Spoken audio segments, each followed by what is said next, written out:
Rosalie Mercer dropped to her knees in the dirt beside a dying stranger and shoved her bare hand against the gash on his leg to stop the bleeding before she even knew his name.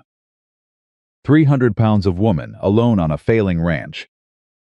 11 days after burying her father, and she didn't hesitate for a single second. The man was burning with fever, his leg twisted wrong, his horse too broken to carry him another yard. Every soul in the settlement had already decided she couldn't save herself. She saved him instead. If this story already has your heart beating faster, please subscribe to our channel right now and follow every part of this story to the very end. I promise you will not regret a single minute. Drop your city name in the comments below so I can see exactly how far this story has traveled. Now let's go back to that July afternoon in eastern Montana and find out what really happened at Red Willow Ranch. The blood was everywhere before Rosalie had time to think about it. She had her hand pressed hard against the gash on the stranger's lower leg, her knee in the dry dirt, her full weight bearing down on a wound that was still seeping despite everything she was doing. And she was talking to him the way she'd talked to injured cattle low, and even not because she felt calm, but because Pentecost time she didn't have. "Stay with me," she said. "I need you to stay with me." He made a sound. Not a word. Just a sound that told her he was still in there. "Good," she said. "That's good. Keep doing that." His name was stitched inside the collar of his shirt. Rourke, which she only found because she'd torn the collar open to check his pulse. Strong enough. Too fast, but strong enough. The fever was what scared her more than the leg. Fever in July heat, miles from the nearest settlement. With a wound that had been open long enough to attract every kind of infection the territory had to offer. She looked at his horse. The gray roan was standing 4 feet away, head hanging nearly to the ground, reins trailing in the dust. The animal had been ridden hard and then left standing in the full summer sun without water. She clocked that problem, filed it, kept her hands on the wound. "Mr. Rourke," she pressed harder. He flinched. "Mr. Rourke, I need you to open your eyes." His eyes opened. Dark brown, unfocused, then sharpening by degrees.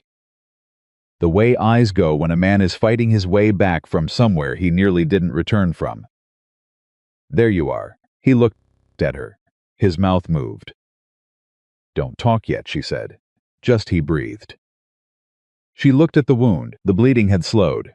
Not stopped, but slowed enough that she could think past the immediate emergency and start calculating what came next, which was the part of any crisis that Rosalie Mercer had always been better at than most people expected. She was 28 years old, and she weighed close to 300 pounds, and she had been running Red Willow Ranch alone for 11 days, since her father's heart gave out in the middle of a Wednesday afternoon without warning or ceremony. And she had learned in those 11 days that the particular kind of exhaustion she carried didn't announce itself until she stopped moving. So she didn't stop moving. She used the cleanest part of his torn collar to bind the wound tight enough to hold for the ride back to the house. She checked his shoulders swollen and locked high, probably pulled from the socket and forced back in by a man with no one to help him. She checked his head for injury and found a bruise along his right temple, but nothing that made her fear a skull fracture. "Mr. Rourke." She sat back on her heels and looked him straight in the face. "My name is Rosalie Mercer. You are on my property. You have a bad leg wound and a shoulder injury and a fever that has no business being that high. My ranch house is 3/4 of a mile north, and I cannot get you there on horseback without making the leg worse." She paused. "I'm going to drag you on a canvas. It's going to hurt. I need you to tell me you understand." He stared at her. "Do you understand?" she said again. "Yes, ma'am," he said. His voice came out rough and stripped down, like a thing that had been left in the sun too long. "Good." She was already moving to Buttercup, pulling the rolled canvas from behind her saddle. "You can be angry about it afterward." "I'm not angry," he said. "Not yet," she said. She got the canvas positioned and got him onto it. which required more physical effort than she would ever describe to another human being, and a particular quality of stubborn focus that she had inherited directly from her father, who had once reset his own dislocated shoulder against a fence post, and then finished mending a water line because the cattle still needed water, and the water line still needed mending. She tied the leading edge of the canvas to Buttercup's saddle horn and walked beside it the whole 3/4 of a mile. One hand on the rope to control the angle, her eyes moving between the terrain ahead and the man on the canvas behind her. "How long were you down?" she asked. She kept her voice conversational. Keeping him talking kept him conscious, since he stopped. Started again. Yesterday evening. She did the arithmetic, 17, maybe 18 hours in the July heat with an open wound and a fever already climbing. "Rattlesnake," she said, a pause. "How did you know?" "The way your horse went down." "And the way you landed," she'd seen it before. A horse that spooks hard sideways throws its rider differently than a horse that stumbles. "You weren't seated right in the left stirrup." Another pause. "No. You tried to catch yourself with your right arm." "Yes. That's how you wrenched the shoulder." "Yes." She nodded. "That was the wrong instinct.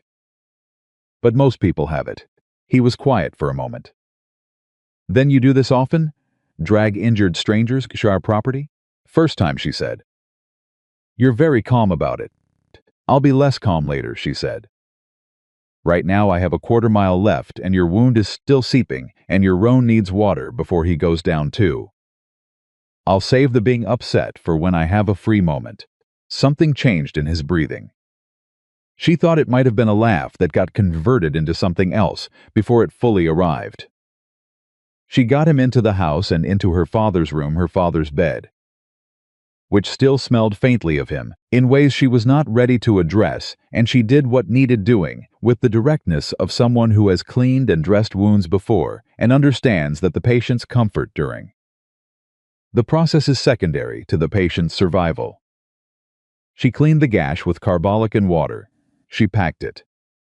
She wrapped it with clean linen and elevated the leg on a folded blanket. She put heat on the shoulder joint and strapped it into position. She got 3 cups of water into him and checked his temperature with the back of her wrist against his forehead and didn't like what she felt. "The fever is high," she told him. "I know," he said. "It may go higher before it breaks." "How long if it follows a normal course?" "The worst should be tonight. If it doesn't follow a normal course, we'll deal with that when we come to it." He looked at her with the first truly clear gaze he'd managed since she'd found him dark brown. Direct, carrying the particular weight of a man deciding how much of what he was thinking to say out loud. "You're very practical about all of this. A ranch doesn't run on sentiment," she said. "Neither do fevers." She was already at the door when he said, "Miss Mercer," she stopped. "I had nothing in my saddlebag worth stealing," he said. In case that was a concern. She looked at him for a moment. "Mr. Rourke, if I'd wanted to rob you, I'd have done it in the field and left you there. It would have been considerably easier." She put her hand on the door frame. "Get some sleep.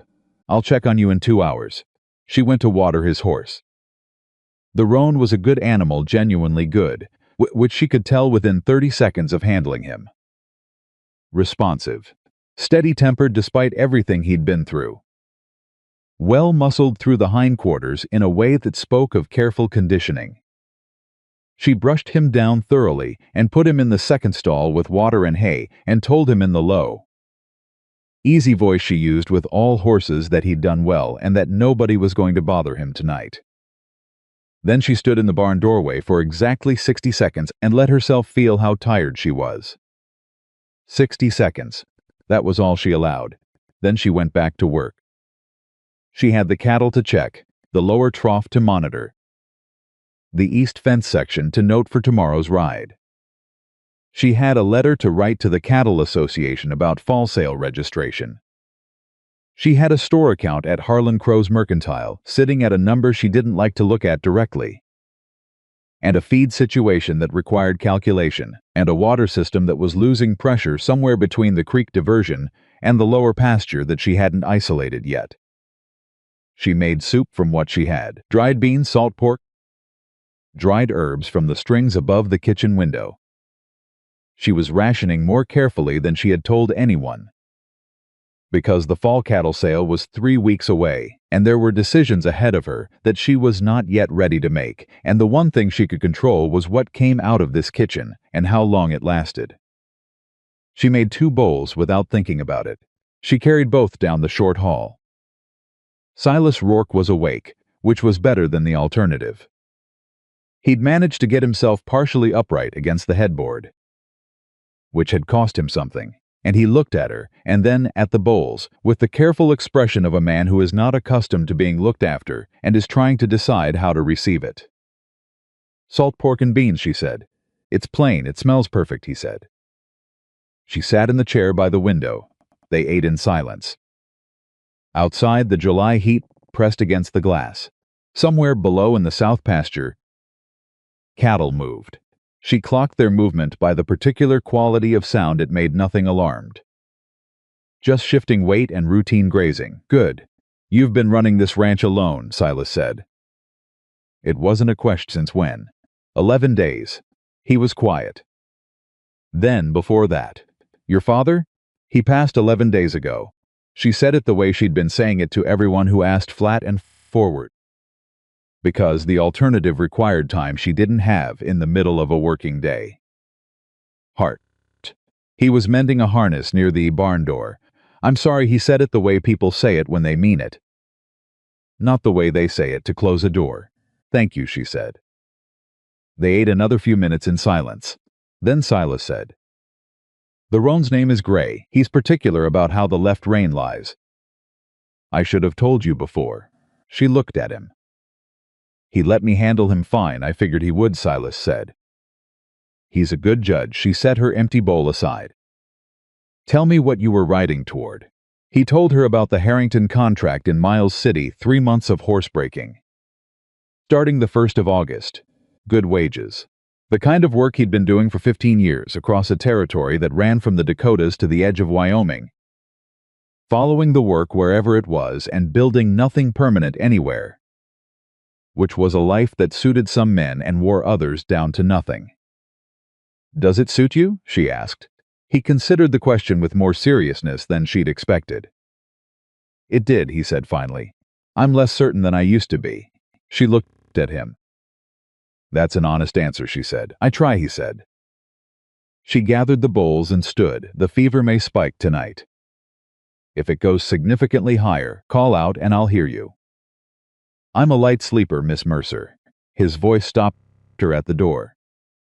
"What do you think happens to this ranch if you don't make it to the fall sale?" She looked at him for a moment. It was an unusual question. Most people approached the topic with considerably more cushioning around it. "There are men in this settlement who have been waiting for that answer since before my father died," she said. "I don't intend to give them the satisfaction of finding out." He held her gaze. "What's the biggest problem between here and that sale?"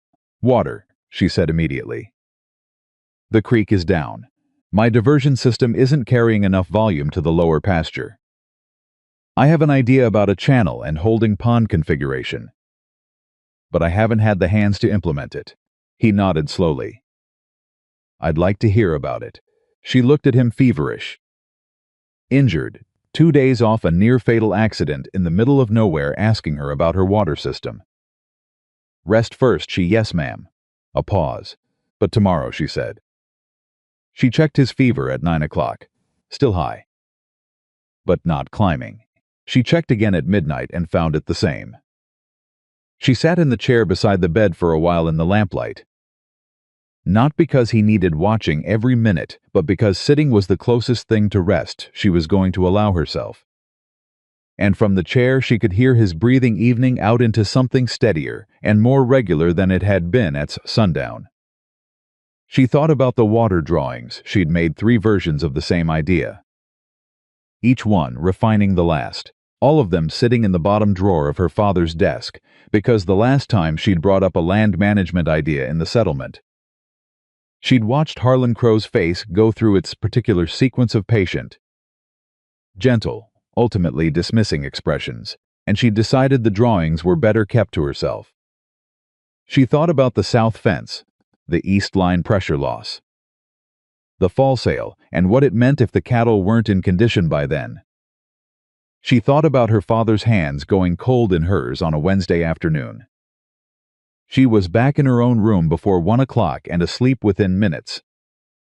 The deep unconscious sleep of a body that has used everything it had and will take rest wherever it can find it. By the third day, Silas Rourke was upright. Not well, his leg was still heavily wrapped, and his shoulder still needed another week of careful treatment, but upright, and moving through the house on a crutch he had fashioned himself from the broken broom handle she'd left in the hall, which she hadn't told him about, which meant he had heard it fall from his room and logged the information without a word. He was at the kitchen table with her coffee when she came in from the morning cattle check, and he had the expression of a man who was entirely uncertain whether he had overstepped. "There's more in the pot," he said. She poured herself a cup and sat across from him. "You shouldn't be on that leg. It hurts less than yesterday. That's not the same as healed." "No," he agreed. "But I was going to lose my mind lying still." She understood that completely. It didn't mean she agreed with it, but she understood it. "How'd you find the broom handle?" she said. "Heard it fall when you walked past the first night." "You have good ear." "You learn to," he said simply, in a way that implied a history she hadn't been told yet. She drank her coffee and looked at him across the table in the morning light. He was lean and weathered in the particular way of men who have spent most of their years working outdoors, not thin, but worn to the essential. All the extra stripped away by weather and labor. His eyes were calm and direct without being hard. He had a quality of stillness that she had noticed from the first morning, not passivity but control. The deliberate steadiness of someone who has decided what is worth responding to and what isn't. "Tell me about the pressure loss," he said. She set down her cup. "Your shoulder isn't healed enough for fence work." "I know that," he said. "Tell me about the loss. Where it starts, where it stops being consistent." "You said it was variable with weather?" She looked at him. Then she got up and got the drawings. She hadn't meant to. She had gotten up to check whether the bread from yesterday was still good, which it wasn't, and on the way back she had stopped at the drawer, and then there was no good reason not to show him, so she brought the drawings to the table and spread them out without ceremony.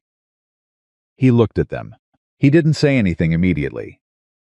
He turned the paper once, then again, and he asked 2 questions, one about the soil composition at the proposed diversion point, and one about the elevation drop between the creek level and the holding area she had sketched. She answered both. He sat back. "This could work," he said. Rosalie sat very still.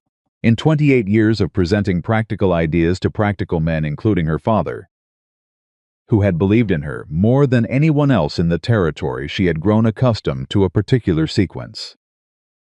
The pause, the careful expression, the slight recalibration of the eyes that meant someone was deciding how much weight to give what she had just said. Even her father, even on his best days, Silas Rourke had looked at her drawings for 6 minutes and said, "This could work." No careful expression, no recalibration. "The channel alignment is right," he said, pointing. "And the holding pond concept solves the evaporation problem you're fighting right now. This section here, you'll want to check the bank stability before you cut. The soil looks like it runs sandy about 3 feet down. But the design is sound. Who drew these?" "I did," she said. "How long have you been thinking about this?" 2 winters, she said. He nodded slowly. "You've been watching the water move." "My father taught me to watch before acting," she said. "He was right," Silas said. She looked at the drawings for a moment. Then she said, carefully, "If you're still here when you're mobile enough to ride, I'd like to show you the creek bend." He looked at her. "I'd like to see it." They were quiet after that. She found him in the barn on the 4th afternoon, talking to Gray in the low, deliberate way people use when they don't know anyone is listening. Not soft talk. Real talk, measured and honest, the way you talk to something you respect. Gray had his head slightly lowered and one ear turned towards Silas, with the particular quality of attention that horses only give to people they have decided are worth giving it to. Rosalie watched from the barn doorway for a few seconds. Then she walked past without saying she'd seen. On the 5th day, Harlan Crow came out from the settlement. I arrived in the late morning with his hat in his hands, and the look of a man who has rehearsed what he is about to say and is satisfied with how reasonable he sounds. Rosalie saw the wagon from the east fence and was back at the house before he'd finished tying his horse. "Rosalie," he said, and paused at the sight of Silas sitting at the kitchen table. The pause lasted slightly longer than politeness required. "Harlan," Rosalie said, "this is Silas Rourke. He had an accident near my south fence. He's recovering." She kept her voice even and informational. "Was there something you needed?" Harlan reset his expression and refocused. "It's the store account. The total has reached a point where I need to speak with you about reassurances." "Given the current situation." "What current situation is that?" Rosalie said. "Well," he turned his hat. "Your father's passing. The scale of what you're managing. The season. I'm sure you understand." "I understand that the fall sale is 3 weeks away," Rosalie said. "And that my cattle are in good condition and my water system is holding and my fences are sound. The account is considerable." "Rosalie," she agreed, "and it will be addressed at the sale. Same as it was last fall and the fall before that." Harlan shifted. He was a man who found it easier to have difficult conversations with people who showed signs of difficulty. And Rosalie was not showing signs of difficulty, which made him uncertain where to apply pressure. "The situation is somewhat different this fall," he said carefully. "Is it?" she said. "Well, your father and the question of whether one person can," he stopped himself. "Can what, Harlan?" She kept her voice pleasant and her eyes direct. He looked at his hat. "The account will need settlement no later than the end of October," he said. "That was always the arrangement," she said. "Yes." Well, he put his hat back on. "I wanted to be clear." "You've been clear," she said. He looked at Silas again. Silas was looking at the water drawings with the focused attention of a man who was in no way performing his lack of interest in the conversation. Harlan looked back at Rosalie. "There are people talking," he said. "Lo, people always talk," Rosalie said. "Is there anything else?" Harlan left. Rosalie closed the door and stood facing it for a moment. "You handled that well," Silas said. "I always do," she said. She turned. "He'll come back harder in a week. He always works up to things. What will you do?" "The same thing I always do." She sat down across from him. "Work. Show him results. Make it impossible for him to justify pulling the account before the sale." She looked at the water drawings. "Which is exactly why that channel needs to start being dug before the end of the month." Silas looked at his leg. "I'll be mobile in 4 days. Your leg won't take digging in 4 days, I know that," he said. "But I can work a line level. I can direct the grade." He met her eyes. "It's your design, Rosalie. I'm offering you 2 working hands and a back that isn't injured. The thinking is already done." She looked at him. "You're not going to thank me for that," he said. "No," she said. "But I'm going to take you up on it." Something shifted at the corner of his mouth. Not quite a smile. Close enough. On the 6th morning, Prudence Vale came. She drove herself in from the settlement with the particular posture of a woman who has made a decision and is at peace with it. She pulled up near the fence line, where Rosalie was checking the trough pressure, and looked down from the wagon with the expression that Rosalie knew meant a difficult conversation delivered gently. "I've heard about the man at your ranch," Prudence said. Without preamble. "He had an accident near my south fence," Rosalie said. "He's been recuperating." "An unmarried woman, Rosalie." Prudence's voice dropped to the register she reserved for moral concerns. "Living alone with a strange man on the property. People are drawing conclusions. I'm telling you as a friend." "What kind of conclusions? That your judgment may be affected." Prudence paused. "Some people are saying that grief does things to a person. That perhaps you aren't thinking clearly." Rosalie looked at her. She let the silence sit for a moment. Not because she didn't have an answer, but because she had learned that the first answer she reached for, when she was angry, was rarely the most effective one. "Prudence," she said finally. "I pulled a dying man out of the July heat and gave him medical care and a place to recover. If that reflects poorly on my judgment, I find I'm not particularly concerned about the judgment of anyone doing the reflecting." She looked up at her. Was there something else? Prudence studied her for a long moment. "He'll be leaving soon, when he's healed enough to ride." "Good," Prudence said. Then, more quietly, "People are going to test you this season." "Rosalie." "More than usual, you know that." "I know that," Rosalie agreed. Prudence clicked to her horse and drove on. Rosalie watched her go and thought, "That's already moving then, all of it." She went inside and found Silas at the window, which told her he'd heard. "Mrs. Vale?" "She means well," Rosalie said. "She just means it loudly. I'm costing you standing in the settlement." "My standing in this settlement was already complicated before you arrived," she said. "A woman my size, running land alone, people had already decided what they thought about that. You're just a new addition to the list of reasons they'd already assembled." She looked at him steadily. "Don't flatter yourself that you're the original problem." He was quiet for a moment. Then, "Has anyone in this settlement ever given you a straight answer about anything?" "My father," she said. "Occasionally Harlan, when he forgets to be careful." "That's a short list," she said. "It is." He looked at her. "What did Pike offer you for the cattle?" She told him the number. His expression didn't change, but something behind it did. "That's theft." "That's what I told him," she said, in somewhat more diplomatic language. "You should have used the less diplomatic version." "I'll keep that in mind for the next visit," she said.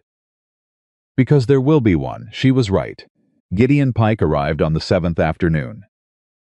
He came when the heat was at its worst. That was how Pike operated.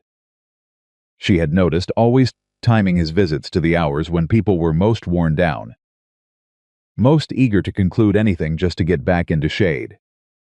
He rode up while Silas was in the barn and Rosalie was at the water trough, and he tipped his hat with the particular ease of a man who believes the outcome is already settled.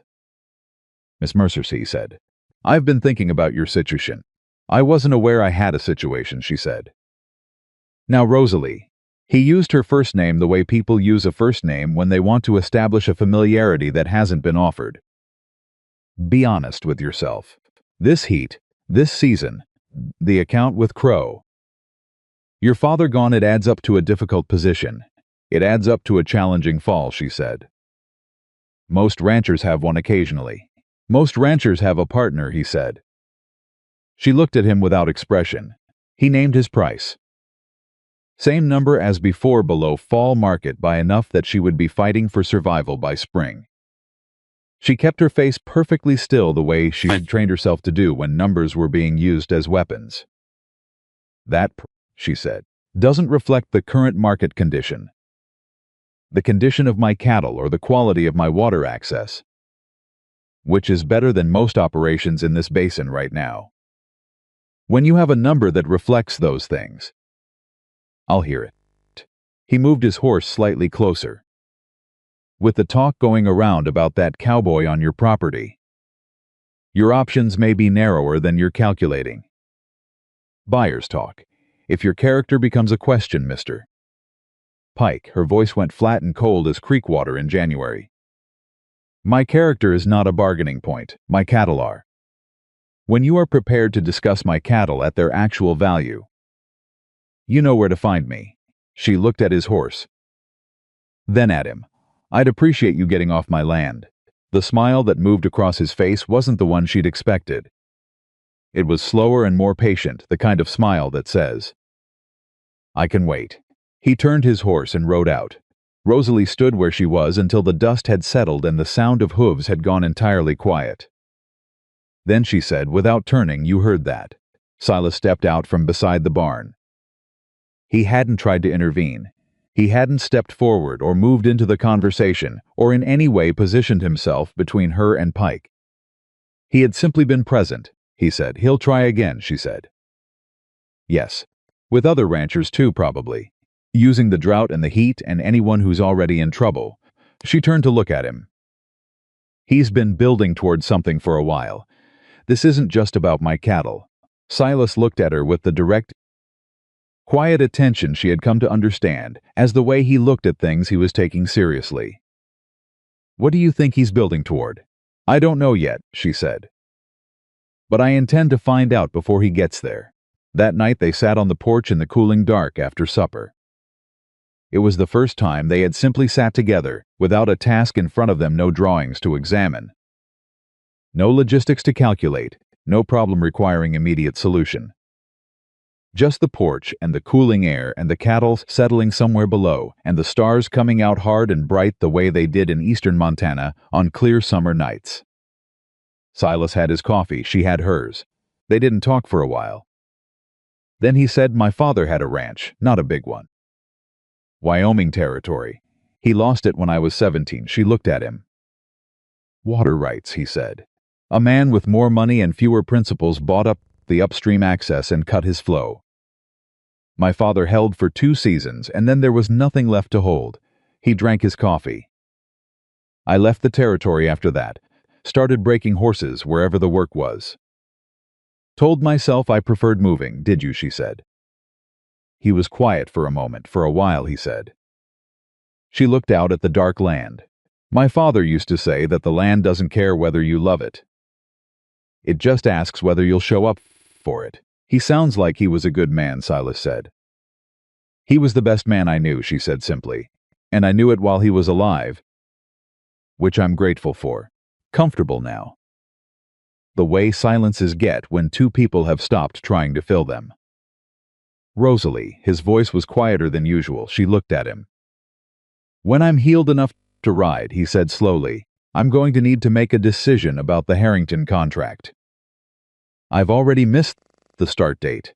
They may have found someone else. Probably, she said. If they have, he said, I'll need to find other work. She looked at the dark fields. At the cattle she couldn't see but could hear, the way she had always been able to hear them. The specific language of their movement that she had learned before she'd learned to read. At the water trough in the lower pasture that was holding because of a design she'd kept in a drawer for 2 years, waiting for someone to look at it straight. There's work here, she said, if you want it. Room and meals against labor until the value is even. He looked at her. That's not charity, she said. I have a water channel that needs digging, and a south fence that needs 3 new posts, and an east line with a cracked fitting I need someone to hold steady while I work the joint. I know it's not charity, he said. Then we understand each other. We do, he said. He drank his coffee, she drank hers. Below in the dark pasture, cattle moved against the summer night, quiet and purposeful, and entirely unaware that the woman watching over them had just decided, for the first time in 11 days, that she did not have to carry everything completely alone. She would not have called it relief, but that was the word that came closest.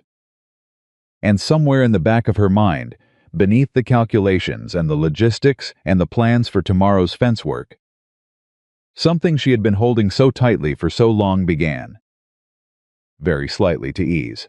She didn't look at Silas when she spoke again. The channel needs to start before the month is out, she said. The creek drops another inch in August and we lose the grade differential. I know, he said. I'll be ready, she nodded. The stars moved overhead the way they always moved, slowly, indifferently, magnificently, and Red Willow Ranch held on beneath them the way it had always held on. Because Rosalie Mercer had never once let it do anything else. And for the first time, as she sat in the cooling dark with her coffee going cold in her hands and the sound of a man's steady breathing beside her, she let herself believe that holding on might become something slightly different. Not just survival, something she hadn't let herself name yet. Something that felt dangerously and quietly, and for the first time in a very long time, like the beginning of enough. The channel was Rosalie's idea and Rosalie's design, but it was Silas's back that broke the first ground. He was mobile enough by the 10th day, not fully healed. Not anywhere close to what he would have called functional under normal circumstances. but mobile enough that standing him beside a grade line with a level in his good hand and telling him to call out when the bubble drifted was work he could do without making anything worse. She had already mapped the cut the evening before, walking it twice in the last of the daylight, driving stakes at the intervals that mattered. When she came out at first light with the tools, he was already at the first stake, studying the grade with the focused expression of a man who has done this long enough to read terrain the way other people read print. "You moved the third stake," he said without looking up. She stopped. "I did. Last night, the bull runs harder 6 inches left of where I'd originally planned, and I didn't want the cut drifting." He looked up then. "That's the right call." "I know," she said, and handed him the level. They worked through the morning in a rhythm that surprised her. She dug and he directed, not with the careful, over-explained language of someone managing a person they don't trust, but in the shorthand of people who have already established that both of them understand the problem. He called adjustments by degree, not by instruction. She made them without stopping to confirm. After the third adjustment, they stopped talking about the grade at all and just worked. The way you work when communication has gotten efficient enough to disappear. By mid-morning, the first 30 feet of channel were cut clean and true. Rosalie leaned on the shovel handle and looked at it. 30 feet of her own design, running exactly the angle she'd calculated on paper 2 winters ago, carrying the runoff water away from the creek bank and toward the holding area with a precision she hadn't fully believed would translate from drawing to dirt until she saw it. "It's going to work," she said. "It was always going to work," Silas said. "You just hadn't dug it yet." She looked at him. "That's a different thing than saying I was right." "No," he said. "It isn't." He handed the level back to her. "You designed a sound The only question was execution." He looked at the cut. "You have good execution." She went back to digging. But she carried that for a while. She carried it the way you carry something you hadn't known you were hungry for until someone handed it to you. They were 20 minutes into the second section when the riders came. There were 2 of them men she recognized from the settlement. Riders who worked for Gideon Pike's operation, though they wore nothing that said so. They pulled up at the fence line and watched without speaking. She kept digging. Silas kept the level steady and said nothing. The riders sat there for 4 minutes by her count, and then turned and rode back the way they came. "Scouts," said after they'd gone. "Yes," she said. "He's mapping your water progress." "Yes," she said again. She drove the shovel into the ground, which means he knows the channel is real and not just an idea. "And that changes his timeline," Silas said. She stopped and looked at him. "What do you mean?" "Pike is operating on the assumption that this ranch fails before the fall sale," Silas said. "Everything he's done, the low cattle offer, the talk about your reputation, the pressure on Crow, it all requires you to be in a desperate enough position to sell or fold. If your water system works, your cattle come through the drought in good condition.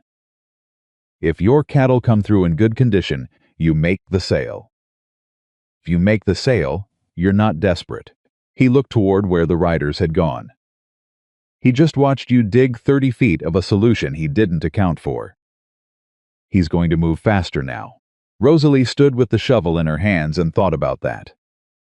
"Then we dig faster," she said. They worked until the light failed. She made supper while Silas washed up at the pump, and she could hear him moving around the yard with a gait that was improving every day, still careful.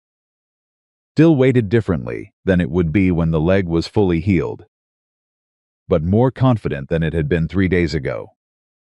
She had noticed, without letting herself make too much of it, that he moved through her property with a kind of ease that had nothing to do with familiarity, and everything to do with a man who had learned to make himself useful in whatever space he occupied. He didn't rearrange things. He didn't take ownership of tasks that weren't offered. He worked in the gaps, the things she hadn't gotten to, the things she didn't have enough hands for, and left the decisions to her. It was such a specific kind of consideration that she suspected it was deliberate. "Tell me about Wyoming," she said when they sat down to eat. He looked at her. What part? The part where your father lost the ranch. He was quiet for a moment. The way he was quiet when he was deciding how much of something to say. Man named Caldwell, he said finally. Fletcher Caldwell. He bought the land upstream of our water source legally, which was what made it impossible to fight. Then he built a dam. Said it was for his own cattle operation. Reduced our flow to about a third of what we needed. He looked at his plate. My father spent 2 seasons trying to prove it was deliberate restriction. Couldn't get a lawyer to take the case. Couldn't get the county to rule on it. Couldn't afford to buy alternative water access because the ranch was already struggling. He picked up his fork. 3rd spring, we had nothing left. How old were you? 17 when it started. 19 when we left. A pause. My father died 4 years later. He never stopped talking about that land, even at the end. Rosalie looked at him. I'm sorry. So am I, he said. Without theater. She thought about Gideon Pike, about the riders who had come to watch her dig, about the pattern Silas had identified, the acceleration, the timeline, the thing Pike was building toward that she still hadn't fully named but could feel the shape of, the way you feel weather before it arrives. What do you think Pike wants? She said. Not just my cattle. Silas set his fork down. He looked at her with the directness that she had come to understand was how he engaged with things he was taking seriously. Water, he said. This basin, he said. Your creek is one of 3 permanent water sources in this section of the territory. The other 2 are on properties already in financial trouble. If Pike can acquire all 3 either through forced sale or by buying the debt, he controls water access for every operation in this valley. He looked at her. Your ranch isn't the target. Your creek is. The room was very quiet. He's been planning this for a while, she said. I'd guessed 2 years, Silas said. Maybe more. The drought this summer accelerated his timeline. But the strategy was already there. She looked at the table. At the water drawings she still kept within arm's reach, because looking at them reminded her that the problem had a solution, which was something she needed to believe on the days when the problem felt larger than the solution. He needs me out before the fall sale. Yes, because if I make the sale and clear the debt, he can't use the debt to pressure Crow into calling the account. Yes, and if he can't use Crow, he loses one of his primary levers, Silas said. You're not just holding your own ranch, Rosalie. You're blocking a move that affects every rancher in this valley. She looked at him for a long moment. You figured all of this out from watching 2 riders sit at my fence line for 4 minutes, she said. I figured it out from watching Pike, he said, and from what you've told me about the settlement. And from having seen this pattern before in Wyoming.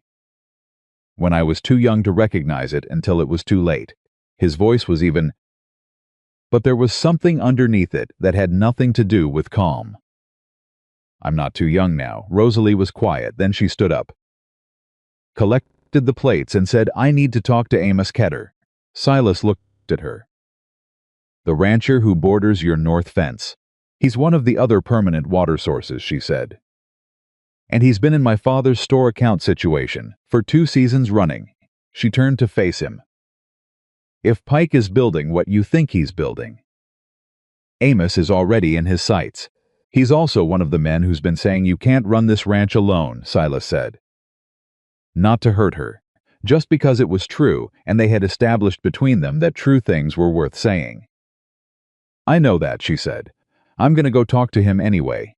She went the next morning.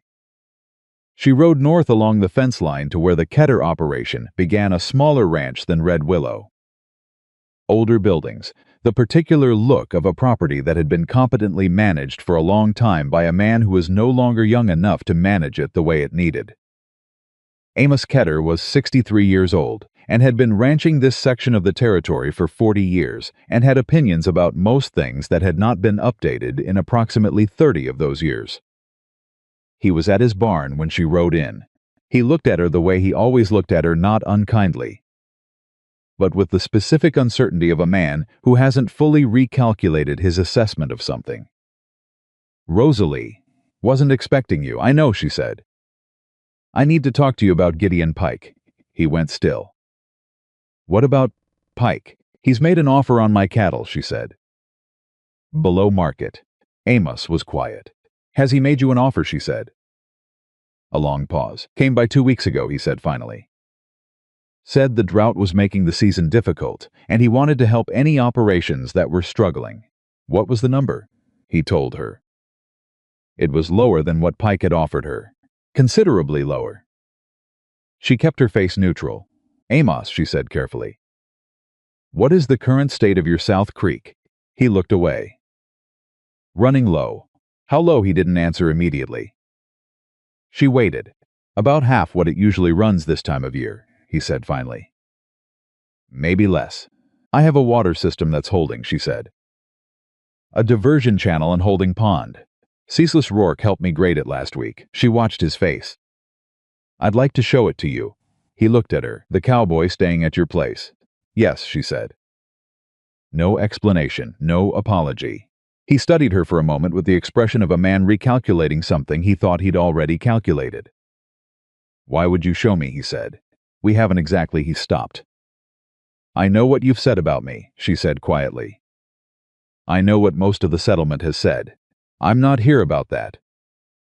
Amos, I'm here because Pike is not trying to buy your cattle. He's trying to buy your water. She held his gaze. And if he gets yours and mine and the Hensey source on the east side, every rancher in this valley is going to be paying him for the right to water their cattle within 5 years. The silence stretched. A fly moved somewhere near the barn. That's a serious accusation, Amos said. It's a serious situation, she said. He looked at her for a long moment. She could see him working through it, the pride and the stubbornness and the long habit of dismissing what she said before she finished saying it. All of it running against the particular intelligence of a man who had survived 40 years of ranching by recognizing threats before they arrived. Show me your water system, he said. She rode back to Red Willow with Amos Ketter following 20 feet behind her. And that felt like a kind of victory she hadn't fully expected. Quiet and solid and earned. Silas was at the channel when they arrived, checking the grade on the second section with the level balanced in his good hand. He looked up when the 2 horses came through the gate. He nodded at Amos without warmth or coldness, just acknowledgement. And he moved aside to give the older man room to look. Amos looked. He walked the length of the cut, studying the angle and the depth and the bank stabilization she'd done at the curve where the soil ran sandy. He crouched, which clearly cost his knees something, and pressed his hand into the earth, the way ranchers press their hands into earth, reading it, asking it questions. Then he stood up and looked at Silas. You designed this? Silas said. I held the level. Amos looked at Rosalie. She said nothing. He turned back to the channel. The pond placement, he said. That's the key of it, isn't it? Keeping it covered. Reduces evaporation by about 40% in peak heat, she said. And it controls how much the cattle degrade the bank. He nodded slowly. How long to dig one this size? 3 days with 2 people, she said. Longer alone. He was quiet for a while. The July heat pressed down on all 3 of them, and nobody mentioned it. I've got 2 hired hands, he said finally. Through the end of the month. I've got the grade mapped, she said. And the materials. Another long pause. My wife thought your father was the best rancher in this basin, Amos said. It came out of nowhere, delivered in the flat tone of a man saying something he should have said a long time ago. She said it every year at the fall sale. I told her she was wrong. He looked at Rosalie. She wasn't wrong about your father. It was not an apology. It was not quite an apology, but it was the closest thing to one that Amos Ketter was apparently capable of producing. And Rosalie recognized it for what it was. Bring your hands tomorrow morning, she said. We'll start on yours the day after we finish mine. He nodded once. Got back on his horse, rode out without looking back. Silas came to stand beside her. They watched Amos go. He'll tell his neighbors, Silas said. I know, she said. Pike is going to find out that the ranchers are talking to each other. I know that too. she said. He's going to move on Crow, Silas said. Try to get the store account called before the sale. That's the fastest lever he has left. She turned to look at him. How fast? Maybe less. She looked back toward the road where Amos had gone. The dust from his horse was already settling. Then we need to make sure Crow has a reason not to call it. What kind of reason? The kind where he can see for himself that this operation is not failing, she said. I want him out here. I want him to walk this channel and see those cattle and look at the books. Silas looked at her. You'd show Harlan Crow your books? I'd show him whatever it takes to make him trust his own eyes over Gideon Pike's word, she said. Harlan is not a bad man. He's a cautious man. There's a difference. And I intend to use it. She wrote Harlan a letter that evening. Silas sat across the table and said nothing while she wrote. Which was the right thing to do, and she noticed it. She chose every word with care. She invited him to Red Willow Ranch. Not to discuss the account, but to see the ranch as it currently stood. She used her father's name once, deliberately, in a sentence that linked the operation's history to its current state. She did not apologize for anything. She did not ask for anything except his presence. She folded it and sealed it and set it aside for the morning stage rider. You write well, Silas said. I write to get results, she said. Same thing, he said. She looked up at him. He was looking at the letter with an expression she couldn't fully read, something that was not quite admiration and not quite recognition, but carried elements of both. What? She said. Nothing, he said. I'm just thinking about what Pike is going to find when he comes back. What is he going to find? A woman who has already outthought him by 2 moves, Silas said. And who isn't finished yet. Harlan Crow came out 3 days later. He arrived in the late morning, driving his own wagon. Dressed more carefully than a ranch visit usually required, which told her he was nervous and compensating for it with formality. She met him at the gate. Thank you for coming, she said. Your letter was, he searched for the word direct. I try to be, she said. I'd like to show you the water system first. She walked him through it. All of it, the channel grade, the holding pond, the covered trough distribution, the bank stabilization. She explained each element in the language of practical ranching, not the language of persuasion, because she had learned that men like Harlan were more moved by understanding than by argument. She let him ask questions. She answered them completely. He crouched at the pond edge the way Amos had crouched, pressing his hand into the earth, reading it. Your father taught you this, he said. My father taught me to read water, she said. I designed the system. He stood up. He looked at the cattle in the upper pasture, well-fed, well-watered, in better condition than most operations in the valley right now, because she had been managing the drought correctly for 3 weeks. He looked at the channel. He looked at Rosalie. Has Pike made you an offer, he said. She told him the number. His expression shifted barely. But she saw it. That's considerably below what you know my cattle are worth, she said. Yes, he was quiet. She kept her voice even. I want you to ask yourself something. If I accept Pike's offer, who benefits? I clear the store account, barely. Pike acquires cattle below market value and, more importantly, removes my ability to hold this property through the fall. She looked at him steadily. And then what happens to this creek? He looked at her. Because I am not the only rancher in this valley whose water access is at risk, she said. And I am not the only one whose account at your store is under pressure this season. Harlan was very still. I'm going to make the fall sale, she said. The account will be settled in full. But I need you to hold the line for 4 more weeks. And I need you to hold it regardless of what you may hear from other parties about whether that's a wise decision. The silence stretched long enough that she counted her own heartbeats. 4 weeks, he said finally. 4 weeks, she said. He drove out an hour later.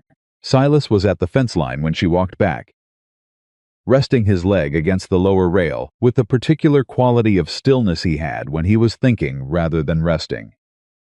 He looked at her face when she came through the gate. "He'll hold," he said. "He'll hold," she said. He nodded. She sat on the fence rail beside him, and they were quiet for a while. Below them, the cattle moved through the upper pasture with the unhurried purposefulness of animals who had enough water and enough grass, and the held pond water system Rosalie had designed caught the afternoon light and held it.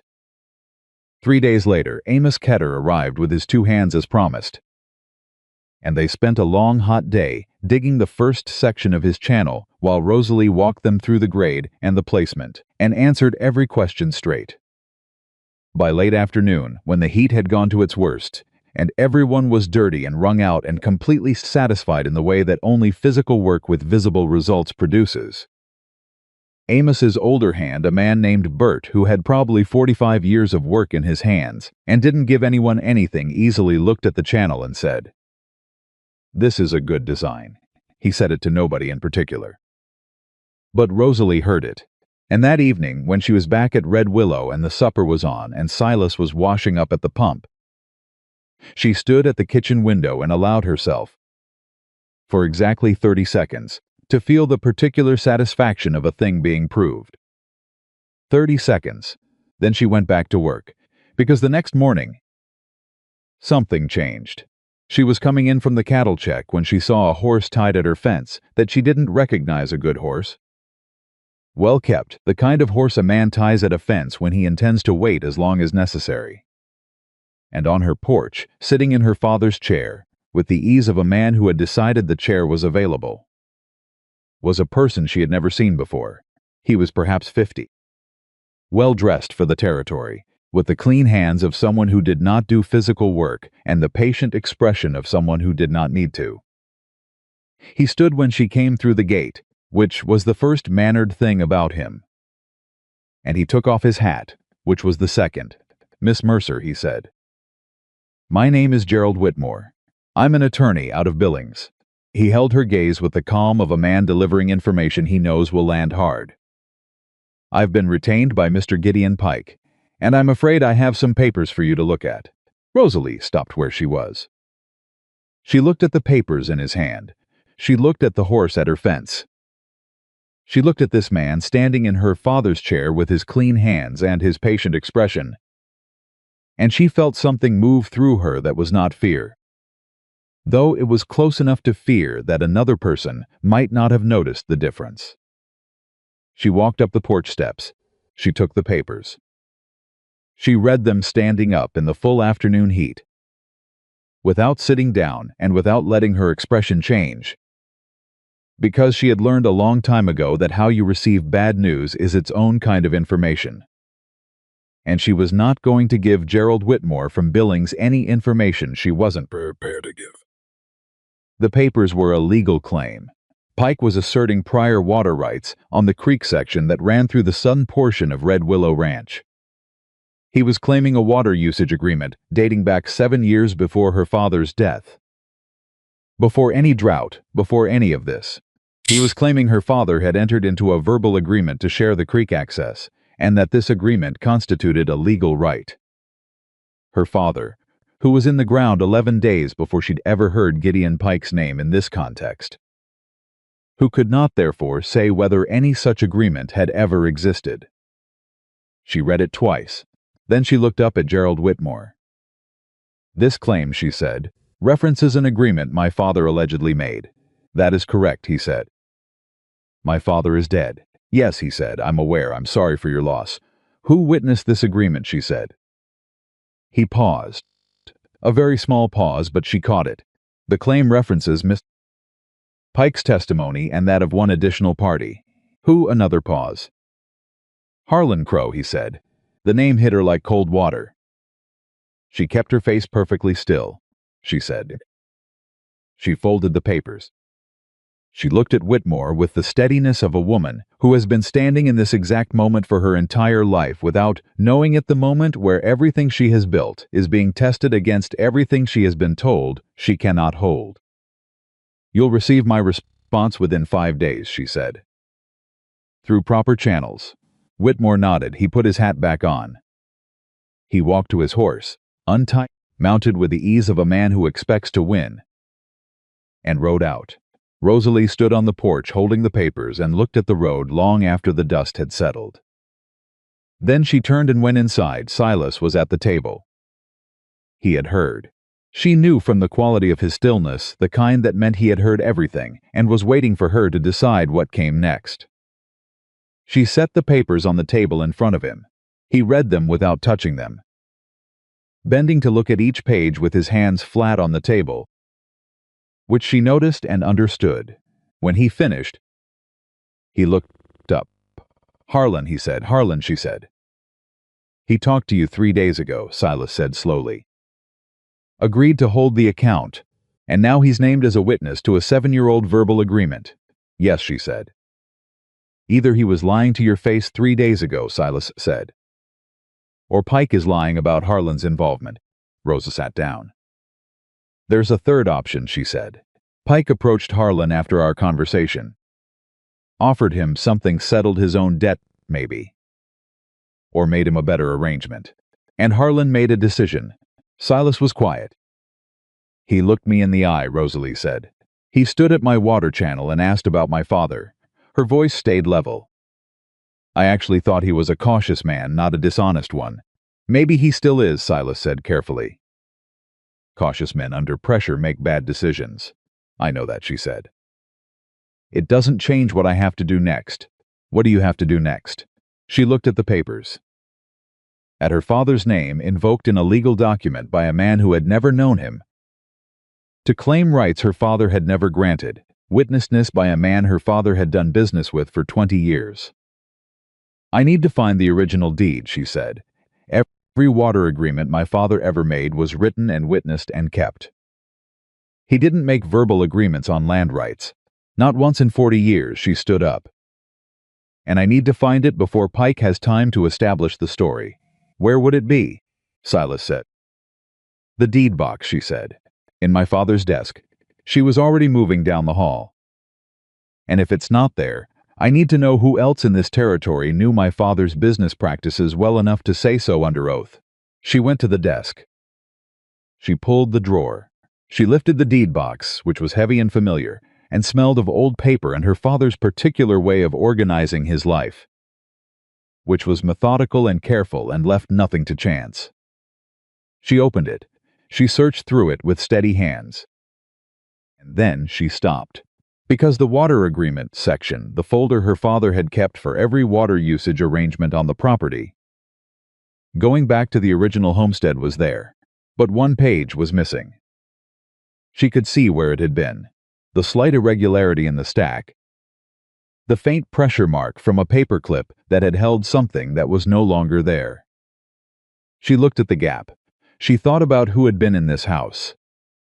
She thought about the days when she had been out working, and Silas had been in the house alone, and before Silas there had been. She stopped. She thought hard. There had been no one. No one had been in this house except her and Silas since her father died.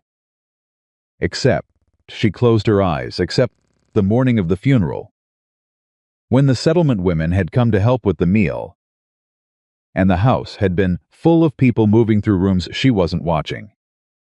And Harlan Crow had been among the mourners, and she had been at the grave and not in the house. And her father's desk had been in an unlocked room. She opened her eyes. She looked at the empty space in the deed box.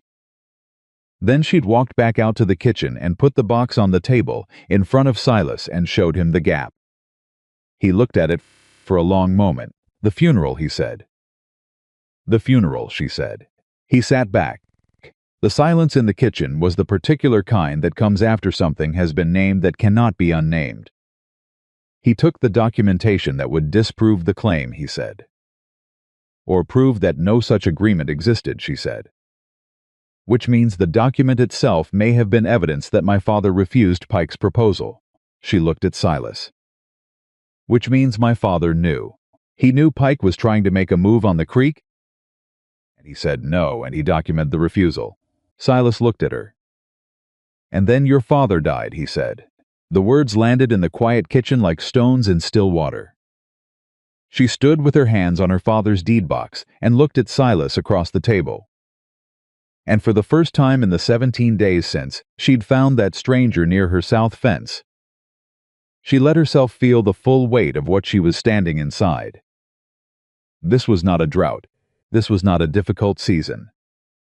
This was not a woman failing to manage a ranch that was too big for her. This was something that had been built carefully, over years, by a man who had learned that the best way to take what he wanted was to make the taking look inevitable. "He needs that document back," she said. "Yes," Silas said. "Which means he doesn't have it destroyed," she said. "He has it, because destroying it eliminates the leverage it gives him. But keeping it means he can withhold it depending on what the legal situation requires." Silas was watching her with the focused attention of someone watching a person solve a problem that matters. "Where does he keep documents like that?" "His operation is in Miles City," she said. "He has a lawyer there." "Whitmore?" she said. They looked at each other across the table. "I need a witness," she said. "Someone who knew my father's business practices. Someone the county would listen to." She was already thinking. "Someone who has no reason to lie for Pike and every reason to tell the truth." "Amos Ketter," Silas said. She looked at him. "Amos has been in this territory as long as Pike," Silas said. "He knew your father, and he watched Pike make the same offer to him that he made to you." He held her gaze. "He also just spent a day digging a water channel because you showed him what Pike was actually after." Rosalie was quiet for a moment. Then she said, "I need to ride to Amos tonight." "Yes," Silas said. He was already pushing back from the table. "You're not riding yet," she said. "I know," he said. "I'll stay. Hold the property." He met her eyes. "Go, Rosalie." She was saddled and out the gate in 15 minutes. The sun was going low and the shadows were long, and the land spread out around her the way it always spread out, familiar and demanding and entirely indifferent to whether she rose or fell, and she rode hard because there was no other way to ride. When everything depended on what happened in the next 24 hours. Behind her, Red Willow Ranch sat solid and patient in the evening light, waiting the way it had always waited, for the woman who refused to let it fall. Amos Ketter opened his door with a lantern in one hand and a rifle in the other, which was the reasonable response to a rider coming hard up his lane after dark. When he saw it was Rosalie, he lowered the rifle. He did not lower the lantern. "What happened?" he said. She told him, standing on his porch in the cooling dark, still breathing hard from the ride. She told him all of it, the lawyer from Billings, the legal claim, the fabricated water agreement, her father's name on a document built from a lie. She told him about the missing page from the deed box. She told him about the funeral, and Harlan, and the gap in the paper stack where the refusal document should have been.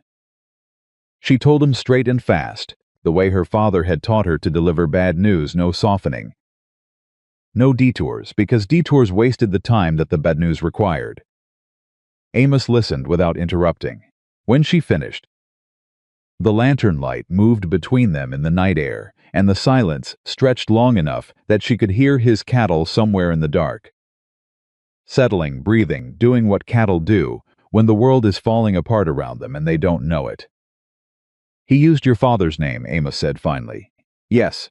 James Mercer never made a verbal agreement on water rights in his life," Amos said. "I knew him for 32 years. The man documented everything.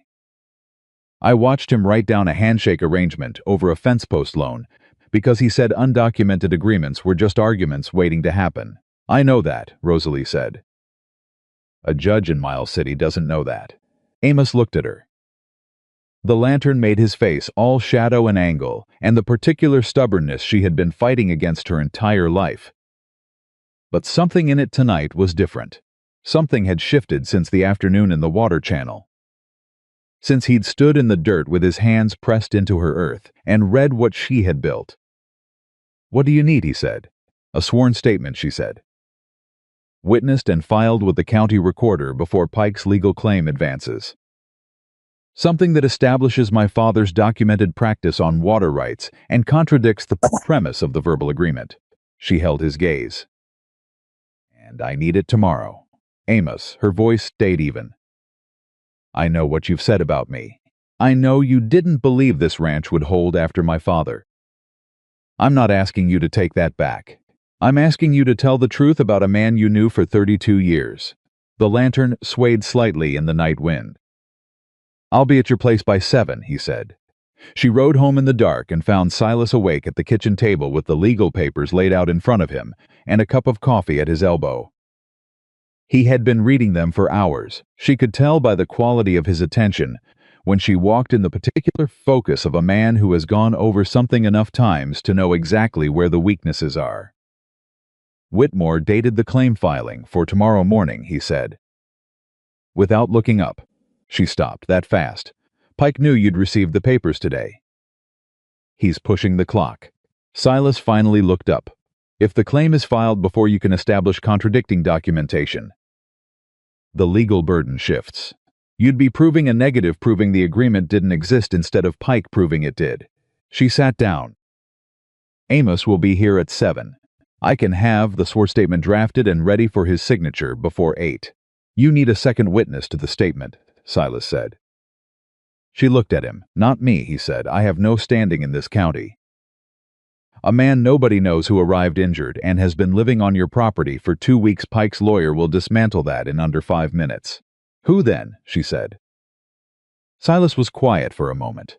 Who knew your father's business practices besides Amos? She thought.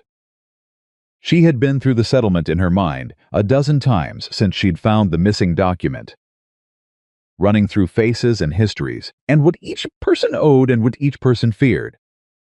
There was a specific kind of courage required to stand against a man like Pike in a territory where Pike had money and a lawyer and pace, a courage that was different from digging a water channel or fixing a fence line.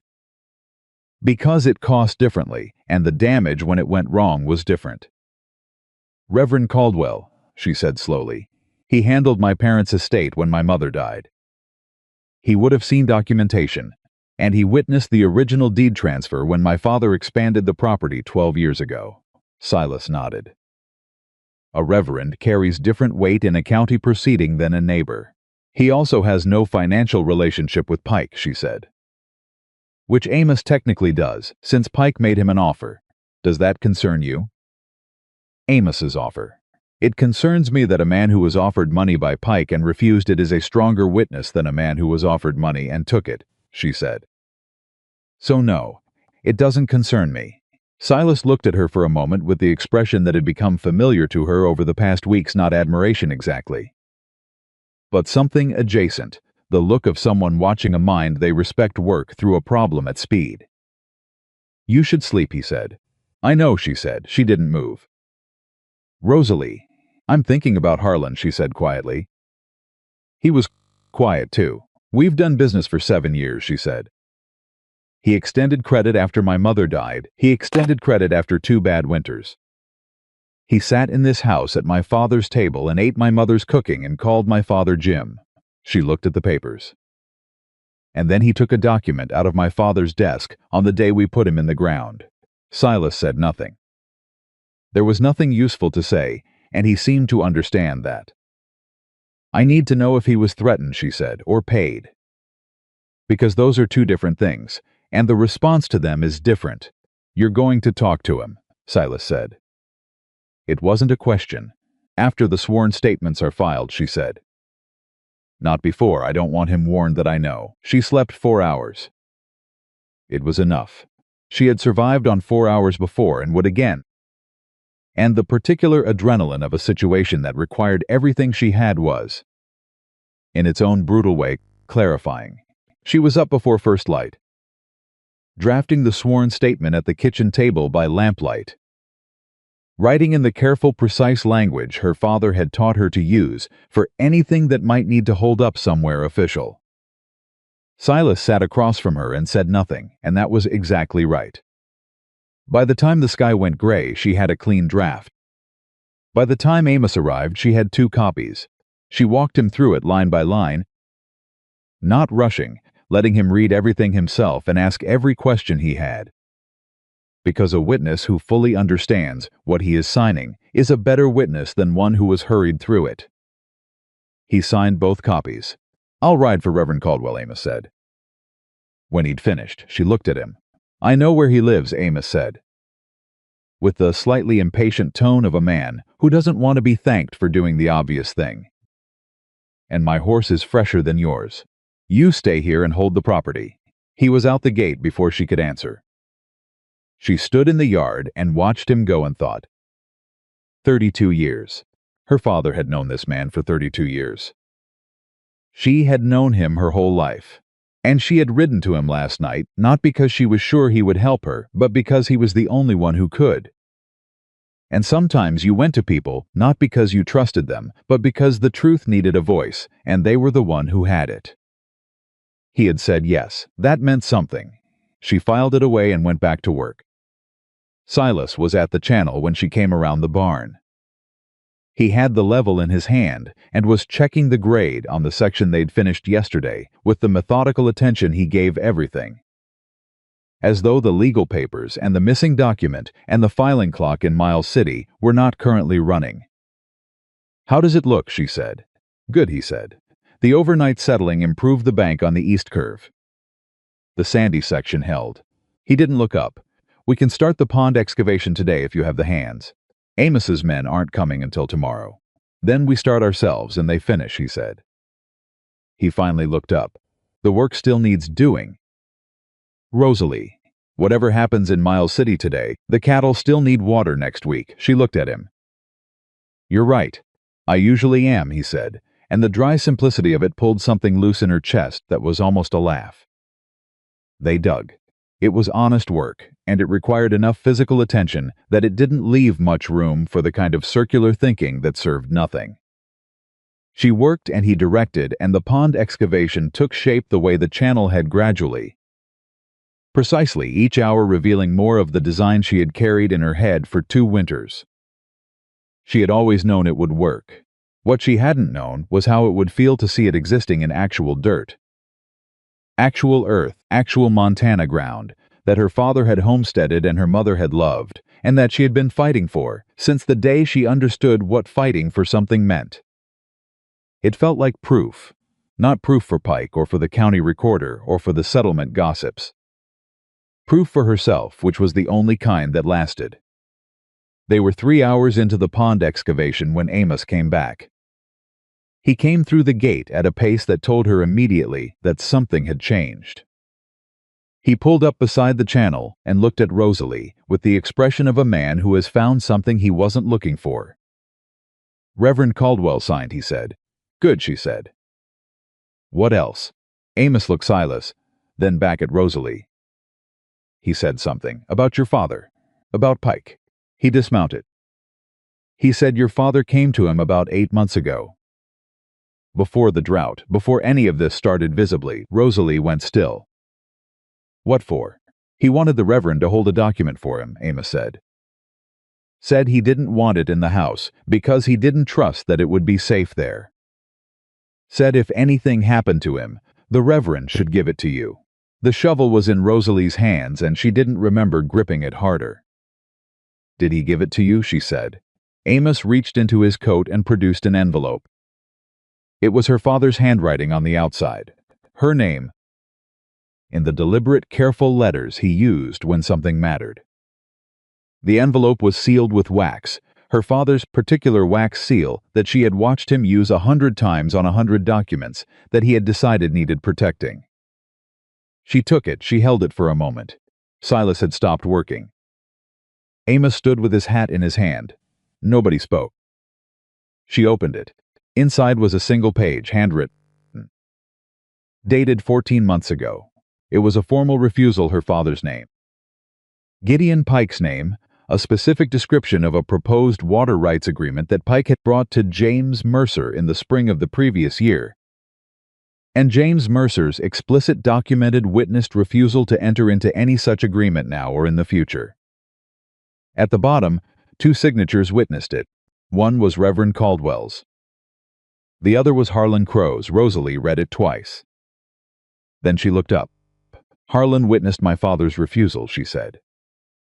The words came out quiet and strange, because the information was reshaping everything she thought she'd understood about the last 3 weeks. Silas crossed to her in 3 steps and read the document over her shoulder without touching it. She heard his breath change a small, controlled sound that meant he was recalibrating. "Pike doesn't know Caldwell had this," Silas said. "No," Rosalie said. "He took the copy from the deed box. He didn't know my father had made a second copy and given it to someone outside the house," and Harlan Silas stopped. "Harlan signed the refusal document 14 months ago," Rosalie said slowly. "Which means either he genuinely doesn't know, Pike is now claiming he witnessed an agreement, or he does know and is being coerced." She looked at the page. "A man doesn't sign a refusal document for a friend, and then 14 months later claim to have witnessed the agreement that the refusal was about. Not unless something has changed." "What changed?" Amos said. "That," Rosalie said, "is what I need to find out." She rode into the settlement alone. Silas argued with her about it, not loudly, not dramatically, but directly and seriously, in the way he argued about things he genuinely believed, and she heard him out completely, and then told him she was going alone. Because Harlan Crow in a room with Silas Rourke would spend the entire conversation finding reasons not to look at the thing he needed to look at. Some conversations required privacy. This was one of them. She tied Buttercup outside the mercantile and went in. Harlan was behind the counter with the expression he wore when he was expecting something he didn't want to see, which told her he already knew she was coming, or knew enough of the situation to expect her, which was its own kind of information. She put the legal papers on the counter. She put her father's refusal document beside them. She didn't say anything. He looked at both documents for a long moment. The store was empty except for the 2 of them. "Rosalie," he said. His voice was different from any version of it she'd heard before, dripped of the careful professional warmth he usually deployed. "I need you to understand. Tell me what happened," she said. Straight, no working up to it. He looked at his hands on the counter. "Pike came to me 6 weeks ago," he said, "after your father died. He said he had documentation of a water agreement with your father, and that my signature on a witness statement would support the claim. He said that if I didn't provide the statement, he would call your store account through a creditor he controls, and I'd lose the merchandise debt your father carried for 20 years. He threatened you," she said. "Yes," Harlan said. "With something that would have hurt you financially." "Yes." She looked at him. "Harlan, did you take that document from my father's desk at the funeral?" He closed his eyes. "Yes." The word sat in the quiet store like something that had fallen from a height. "He told me to," Harlan said. Said it was the only copy. Said without it, his claim had no contradicting evidence. He opened his eyes. "I didn't know about Reverend Caldwell. Your father never told me he'd made a second copy. My father was a careful man," she said. "Yes," Harlan said. She was quiet for a moment. She looked at the man across the counter from her, a man she had known since she was a child, who had fed her family's account through 2 hard winters, who had taken a document out of her father's desk on the day they buried him because he was afraid. She thought about what Silas had said. Cautious men under pressure make bad decisions. Not dishonest men. Cautious men. "I need you to go to the county recorder's office in Miles City," she said. "Today. I need you to file a retraction of any witness statement you may have provided to Gerald Whitmore, and attach this document." She pressed her father's refusal page toward him as contradicting evidence. He stared at her. "Pike will call my debt. Pike's legal claim falls apart the moment this document is filed," she said. "Without a fabricated agreement, he has no water rights claim. Without the water rights claim, he has no leverage over any operation in this valley, including yours. You don't know that he'll Harlan." She leaned forward slightly.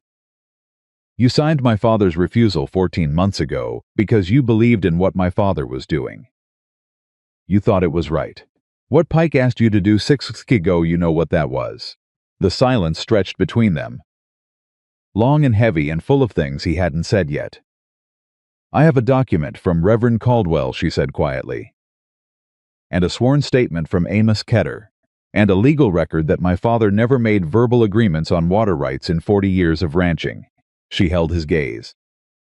You can add your retraction to that record and stand on the right side of this.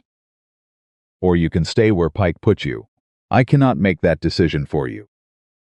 Harlan Crow stood behind his counter for a long moment, with his hands flat on the wood and his face doing everything faces do when a person is working through the cost of doing the right thing versus the cost of not doing it. Then he reached under the counter and pulled out his coat. I'll need your copies, he said. Of both documents, she handed them across. Amos can ride with you if you need a companion. I'm not a coward, he said quietly. I know, she said. I never said you were. He looked at her. Something in his face shifted, not quite the usual careful warmth, but something more honest. Your father would have handled this the same way, he said. No, she said. My father would have handled it better. But I'm working with what I have. She was back at Red Willow by mid-afternoon. Silas was at the fence line when she came through the gate, and he read her face before she said a word. He'll file, she said. Good, he said. It won't be over when he does, she said. Pike won't walk away from this clean. He'll find another angle. Yes, Silas said. But the water rights claim is his primary lever. Without it, his timeline collapses. He looked at her steadily. You bought time, Rosalie. Real time. Enough to get to the fall sale. She looked at the channel. At the pond excavation. At the land that her father had loved and she had been fighting for, since the day she understood that love and work were the same thing dressed differently. There's something else, she said. Silas waited. The riders Pike sent to watch the channel, she said. They'll report back that we're farther along than he expected. That we've got Amos and his hands helping. That the water system is working. She turned to look at him. He's going to come here himself. Not Whitmore. Not riders. Pike. Silas was quiet for a moment when soon she said. When a man's plan starts failing, he stops sending intermediaries. What do you want to do when he comes? She thought about that. She thought about Gideon Pike on his horse outside her fence with his patient smile and his careful timing. Arriving when people were tired, speaking in the language of inevitability. She thought about her father's name on a fraudulent legal claim. She thought about the document that had been sitting with Reverend Caldwell for 14 months, waiting for exactly this moment. I want him to see the water system, she said. Silas looked at her. I want him to come on to this property and see what's been built and understand that the thing he spent 2 years planning to prevent has already happened, she said. I want him to see the channel and the pond and the cattle in the upper pasture and know that his window is closed. And if he doesn't accept that, then we have a legal document. 2 witnesses, and a sworn retraction from his own witness, she said. And he has a fraudulent claim and whatever lawyer bills he's accumulated. She looked at Silas. He's a man who plans in the dark. I want to make him stand in the light. Silas looked at her for a long moment. All right, he said. They didn't have to wait long. Pike came the next morning. He came alone, which surprised her. Until she understood that he had come alone deliberately, no riders. No lawyer, no witnesses to whatever he intended to say. He rode up to the gate with the ease of a man who has decided to change his approach mid-strategy. Which is what a smart man does when his primary angle has been cut off and he needs to assess what remains. He looked at the channel. He looked at the pond excavation where Amos' 2 hands were working alongside the progress she and Silas had made. He looked at the upper pasture where the cattle were moving well. In good condition, the water system doing exactly what she'd designed it to do. She watched his face as he took all of it in. She watched the moment when he understood. Miss Mercer, he said. His voice was perfectly controlled. I see you've been busy, she said. He looked at Silas, who was standing to her left with his hands loose at his sides and his expression carrying exactly nothing that Pike could use. Then he looked back at her. I understand there may have been some confusion about a legal document. No confusion, she said. My father's documentation was quite clear, as was Reverend Caldwell's witness statement, as was Harlan Crow's retraction, which I believe was filed in Miles City yesterday afternoon. Something moved through Pike's face. Very fast, very controlled, but she's Solon, he said quietly. Harlan, she agreed. He was quiet for a long moment. The morning heat was building, and somewhere in the upper pasture, a cow called out to her calf and was answered. Ordinary sounds. Ranch sounds. The sounds of property that was alive and working and not going anywhere. You've built something here, Pike said, finally. Yes, she said. I have that channel. He looked at it again. That's not a temporary fix. That's a real system. It is, she said. My design, my labor, my land. He looked at her with the first expression she had seen from him that was not performing something. It was the look of a man doing an honest calculation about a situation that has moved beyond what he planned for. The fall sale. 3 weeks, she said.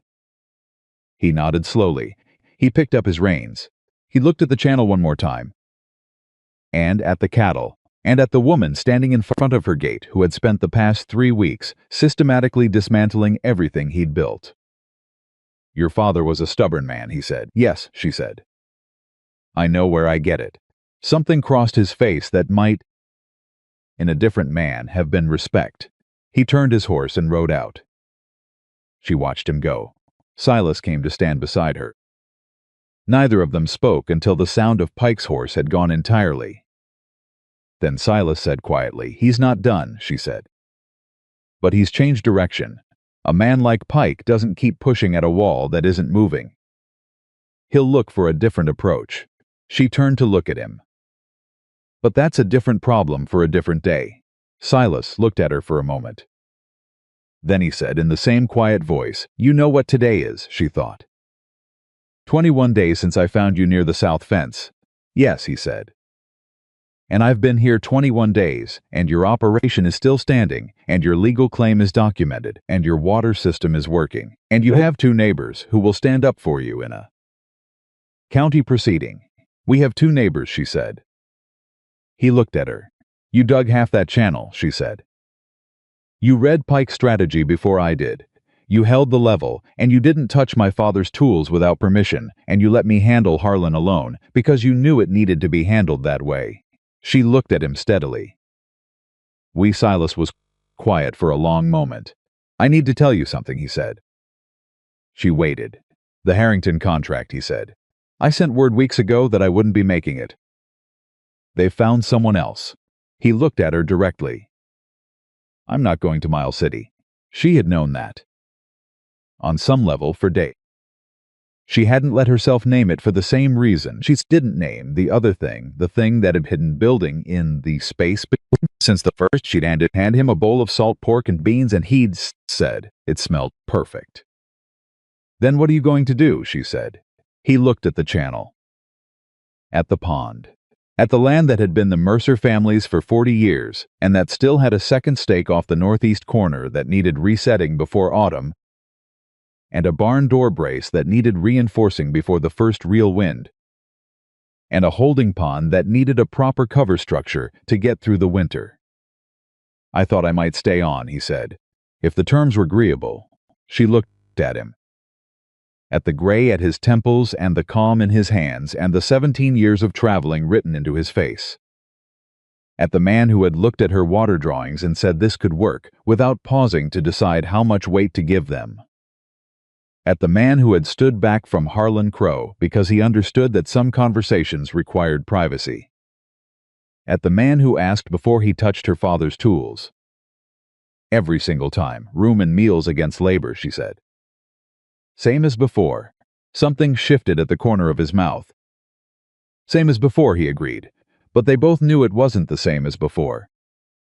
And neither of them said that either, because some things didn't need saying. They needed time and space and the slow accumulation of working days beside each other. And that was a thing that Red Willow Ranch had plenty of. She turned back toward the water system. The pond cover needs framing before the temperature drops, she said. I was thinking a simple lean-to structure, angled for drainage. The angle needs to account for the prevailing wind, he said. Falling into step beside her. Which I know, she said. Which I know you know, he said. They walked toward the pond together.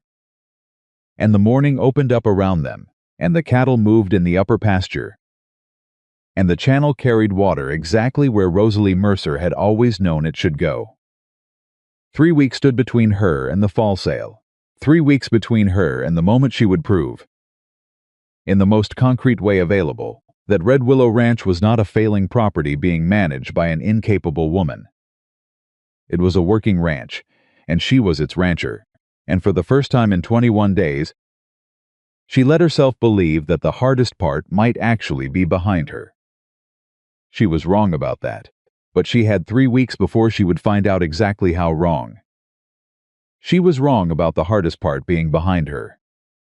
She found out exactly how wrong on a Tuesday morning, 10 days before the fall sale, when Silas came in from the cattle check with a look on his face that she had not seen him before, not the focused calm he wore when problems were manageable, not the tight quiet he carried when he was deciding how to say something difficult, but something underneath both of those. Something that told her the news was bad enough that he had spent the ride back from the pasture figuring out how to deliver it straight without it landing like a blow. "How many?" she said before he opened his mouth. He stopped. "In the northwest corner. They went down overnight. 11 cattle. In one night. 10 days before the sale." She was already moving toward the door. The northwest corner was the section she had worried about least, which was exactly the kind of irony that the land specialized in. The water system was functioning. The grass in that pasture had held better than anywhere else on the property because of the subsurface moisture pattern she'd been managing carefully all summer. She had checked those cattle 4 days ago, and they had looked fine, not just acceptable, but genuinely fine. The kind of fine that made you believe you had finally gotten ahead of the drought instead of just running alongside it. 11 of them were down now, clustered near the northwest trough. And the remaining cattle in that pasture were moving wrong, not the normal drift of a settled herd, but the restless, off-balance movement of animals that felt sick and didn't know what to do about it. She crouched beside the nearest downed animal. She checked its eyes. She pressed her hand against its flank and felt the heat coming off it in waves that had nothing to do with the August morning. "Fever," she said. "Yes," Silas said behind her. "Not drought stress," she said. "No," he said. "Something got into the water." She stood up and looked at the trough. It was the northwest trough, the one farthest from the new holding pond system. The one that still ran off the original creek diversion line. The one she hadn't upgraded yet, because she'd been managing the southeast and upper pasture systems first, and the northwest had been holding adequately.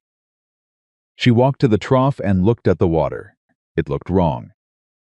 Not dramatically wrong, not black or obviously fouled, but wrong, in the specific way that water looks when something has been introduced to it that shouldn't be there. A slight discoloration at the edges. A smell that was off by just enough to notice if you were paying attention. "Someone put something in this trough," she said. The words came out flat and certain because she was flat and certain. The way she got when something made her angry enough that the anger turned all the way around and came out the other side as cold. Silas crouched beside the trough. He looked without touching. He smelled the water carefully, the way a man does when he's been working with animals long enough to know what bad water smells like in its various forms. He stood up. "Copper sulfate," he said, or something similar. "Enough to make them sick. Not enough to..." He stopped. "Not enough to kill them immediately," she said. "Enough to make them unsaleable at the fall market." Silence. "The timing," she said. 10 days before the sale," he said. "Which means if I pull them from the sale you don't cover the store account," he said. "And if you don't cover the account, Pike gets what he wanted without the legal claim," she said. She stood there beside the poisoned trough with 11 sick cattle on the ground behind her and 10 days until the only sale that mattered. And she let herself feel the full weight of it for exactly as long as she could afford to feel it, which was about 30 seconds. Then she started calculating. "Can they be treated?" she said. "Some of them," Silas said carefully. "The ones that went down in the last few hours, yes. The ones that have been down since early night," he looked at her. I don't know yet. I need to look at each one, then start, she said. I'll ride for Amos. His voice stopped her. You need to report this to the county sheriff before you touch the trough. If this goes to a legal proceeding, you need a witness to the condition of the water before it's disturbed. She looked at him. He was right. She knew he was right. And she hated that he was right because every minute she spent waiting for a sheriff to ride out from town was a minute those cattle were staying sick. How long can the worst ones hold, she said. 4 hours, he said. Maybe 5. The sheriff's office is 2 hours out, she said. Can make it there and back in 4 if I push. Then push, he said. I'll start on the ones I'm certain about, the mild cases. I won't touch the trough and I won't disturb the worst affected animals until you're back. She was on Buttercup and out the gate in under 3 minutes. She rode harder than she had ridden since the night she'd gone to Amos in the dark. And she thought about Pike the entire way, not with the cold anger she usually managed, but with something hotter and more specific, because this was different from a fraudulent legal claim and a stolen document. Those had been the moves of a man working through systems, through paper and lawyers and the slow machinery of financial pressure. This was a man who had come onto her land in the dark and poisoned her cattle 10 days before her sale. This was personal in a way the rest of it hadn't been. And that told her something important. Pike was scared. A man who is winning doesn't poison cattle. A man who is winning has patience and time and the confidence of someone whose plan is working.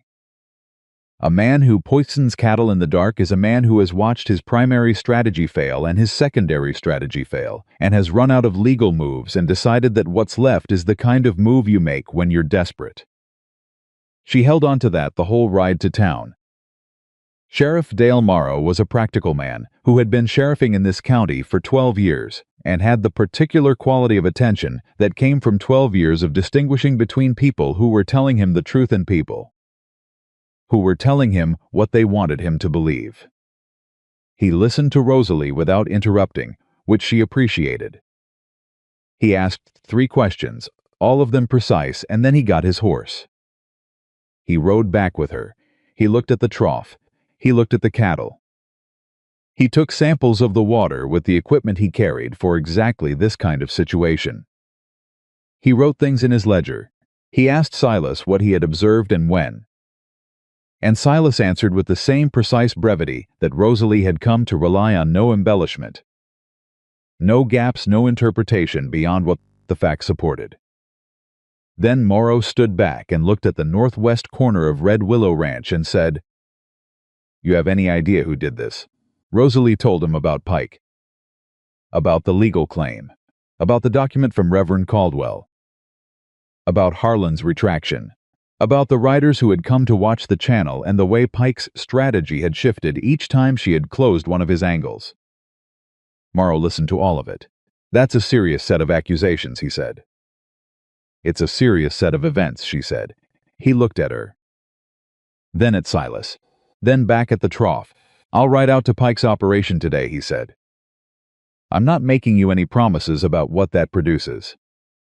But I'll ride out. That's all I'm asking," she said. He left. She turned to the cattle. What followed was the hardest 3 days of her life since her father died. And her father's death had not required her to be this specific kind of present for this many consecutive hours without stopping.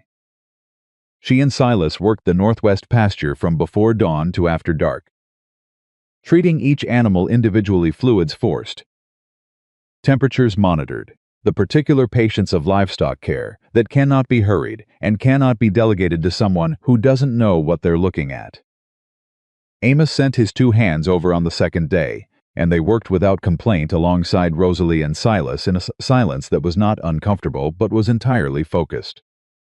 By the end of the second day, 8 of the 11 were standing. 3 were not.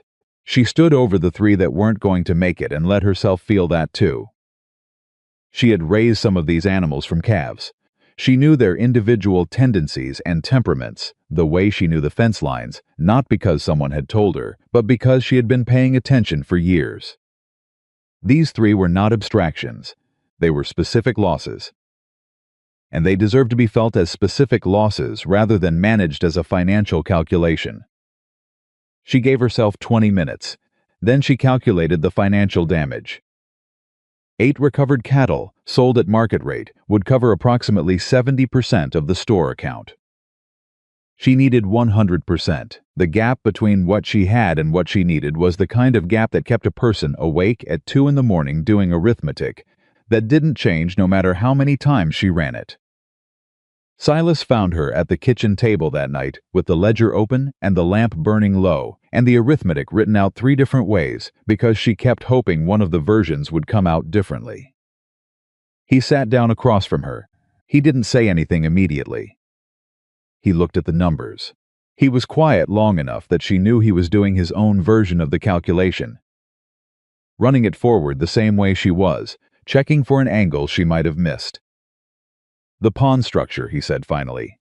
She looked up. "I built it from materials you had on hand," he said. "But the cover framing, there's lumber left over. More than the structure required." He met her gaze. "That lumber has value. Not enough by itself, but it's something." "It's not enough," she said. "No," he agreed. "But there's something else." He was quiet for a moment. "Gray," she looked at him. "He's a well-bred horse," Silas said. "Well-trained. Anyone who knows horses would pay good money for him." A pause. "Better money than I'm likely to see from a single contract before the end of the season." She understood what he was saying. She sat with it for a moment. "No," she said. "No." She said again. And her voice was even and firm the way it got when a decision was made and she needed him to hear it. "That horse has traveled this territory with you for 3 years. I watched you talk to him when you thought nobody was listening. You are not selling Gray to cover a gap in my store account." He looked at her. "It's not your decision. You are a hired hand on this property," she said carefully. "Which means decisions about what gets sold here are mine. And I am telling you that Gray is not on the list." They looked at each other across the table. "You are the most frustrating woman I have ever met," he said. "Good," she said. "Then you understand what Puck has been dealing with." Something shifted in his face, that almost smile she had learned to watch for. "There has to be another way to close the gap," he said. "I know," she said. "I'm going to find it." She found it the next morning. She found it because of Prudence Vale, which was the last thing she would have predicted. Prudence arrived at Red Willow just after sunrise with a basket and the particular expression of a woman who has been arguing with herself for several days and has finally landed on a decision. She set the basket on the porch and looked at Rosalie with something Rosalie had not seen in her face before. "I heard about the cattle," Prudence said. "Word travels," Rosalie said. "It does." Prudence was quiet for a moment. "I also heard about what you did for Amos Ketter's water system. And what you've been doing for the valley." She paused. "I owe you an apology for the things I said when that cowboy arrived. About your reputation." Rosalie looked at her. "Prudence, I was wrong," Prudence said, in the flat, decisive tone of a woman who has made her peace with a difficult fact. "I was looking at the wrong things and making judgments about a situation I didn't understand." She picked up the basket. "There are 6 women in this settlement whose husbands have accounts at Crow's store. Women who have been watching what you're doing since the funeral. Women who," she started again. "We'd like to help. If you'll let us." Rosalie stared at her. "It's a loan," Prudence said quickly. "Not charity. A loan against the cattle sale proceeds, structured so that you pay it back in 60 days with no interest. 7 women, divided equally. Small enough that nobody is endangered but large enough, combined to close the gap." She held out the basket. "The terms are inside." Rosalie didn't move for a moment. Then she took the basket. She read the terms, standing on the porch in the morning heat, with Prudence Vale watching her with the careful attention of a woman who has come a long way from where she was a month ago and knows it. The terms were exactly what Prudence had described. Fair, specific. No ambiguity, no hidden condition. No version of the arrangement that put Rosalie in a worse position if something went wrong. 6 women. one of whom was Amos Ketter's wife. "How long have you been planning this?" Rosalie said. "Since the day Amos came home and told me about your water channel," Prudence said. "He couldn't stop talking about it. Said your father's daughter had built something nobody else in the valley had thought to build." She looked at Rosalie steadily. "I figured a woman who could do that could pay back a loan in 60 days. Rosalie looked at her for a long moment. "I'll accept the terms," she said. Prudence nodded. She turned to go. "That cowboy," she said. Without turning around, "Silas," Rosalie said. "He's a good man?" Rosalie thought about 21 days. She thought about the broom handle crutch, and the water drawings, and the gray horse, and the tools he never touched without asking. She thought about a man who had stood back from a conversation with Harlan Crow because he understood that some conversations required privacy. Prudence nodded once. "Good," she said, and walked to her wagon. The loan closed the gap. Combined with the recovered cattle at market rate and the lumber, she was within reach of full settlement. Not comfortable reach close enough that a hard wind would matter, but reach. She laid it all out in the ledger that evening and ran the numbers until they stopped changing. Silas sat across from her and didn't pretend he wasn't watching. "It works," she said. "Yes," he said. "Barely. Barely is enough," he said. She looked at the ledger. "You know what the worst part of this past month has been?" He waited. "Not Pike," she said. "Not the legal claim or the poison trough or the 3 cattle we lost." She closed the ledger. "The worst part has been doing all of this while people watched and waited for me to fail, and I couldn't let myself fall apart even once, because falling apart costs time." She looked at him. "Not even when they poisoned my cattle. I couldn't stop. I just had to keep calculating." Silas was quiet for a long moment. "I know," he said. "Just that. Not I'm sorry, not I understand." "I know." Like he'd carried something similar long enough to recognize its shape. She looked at him. "When your father lost the ranch," she said. "What did you do?" "I told myself it was practical. That there was nothing left to hold and staying, would only he stopped. I didn't let myself fall apart either. I just kept moving. Kept working. Made moving into the thing I was good at so I didn't have to notice I was running." "What made you stop running?" she said. He looked at her directly. "Or this." He gestured at the ledger. "The kitchen, the window, and the dark beyond it. Watching someone hold ground I thought was impossible to hold. Watching someone refuse every version of giving up that the situation offered." He held her gaze. "It reminded me that I used to believe in something. Before Wyoming." The kitchen was very quiet. "What did you believe in?" she said. "That land is worth fighting for," he said. "That the fight is worth more than the safety of not fighting." He looked down at the table. "I forgot that for a long time." She sat with that. Then Sheriff Morrow's report arrived, which was not how she had expected the evening to go. His deputy rode out just before dark with a letter, and she read it at the kitchen table, with Silas across from her and the lamp burning between them. Morrow had ridden to Pike's operation. He had found the evidence he needed: traces of copper sulfate in quantities inconsistent with any legitimate use, stored in a location that suggested recent transport. He had found a hired man who, when questioned with the specific kind of persistence that a 12-year sheriff applies when he suspects someone knows more than they're saying, had admitted to riding to Red Willow 3 nights ago on Pike's instruction. Pike had been formally charged. He was not in custody yet. He had resources and lawyers, and the ability to complicate the timelines, but the charge was filed, and the evidence was documented, and Gideon Pike was, for the first time in this entire situation, on the defensive. Rosalie read it twice. She set the letter down. She looked at Silas. He was watching her with the particular quality of attention he had when something mattered, and he wanted to see how she received it.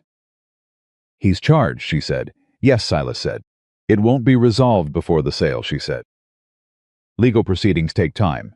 "No," he agreed. "But it changes his position.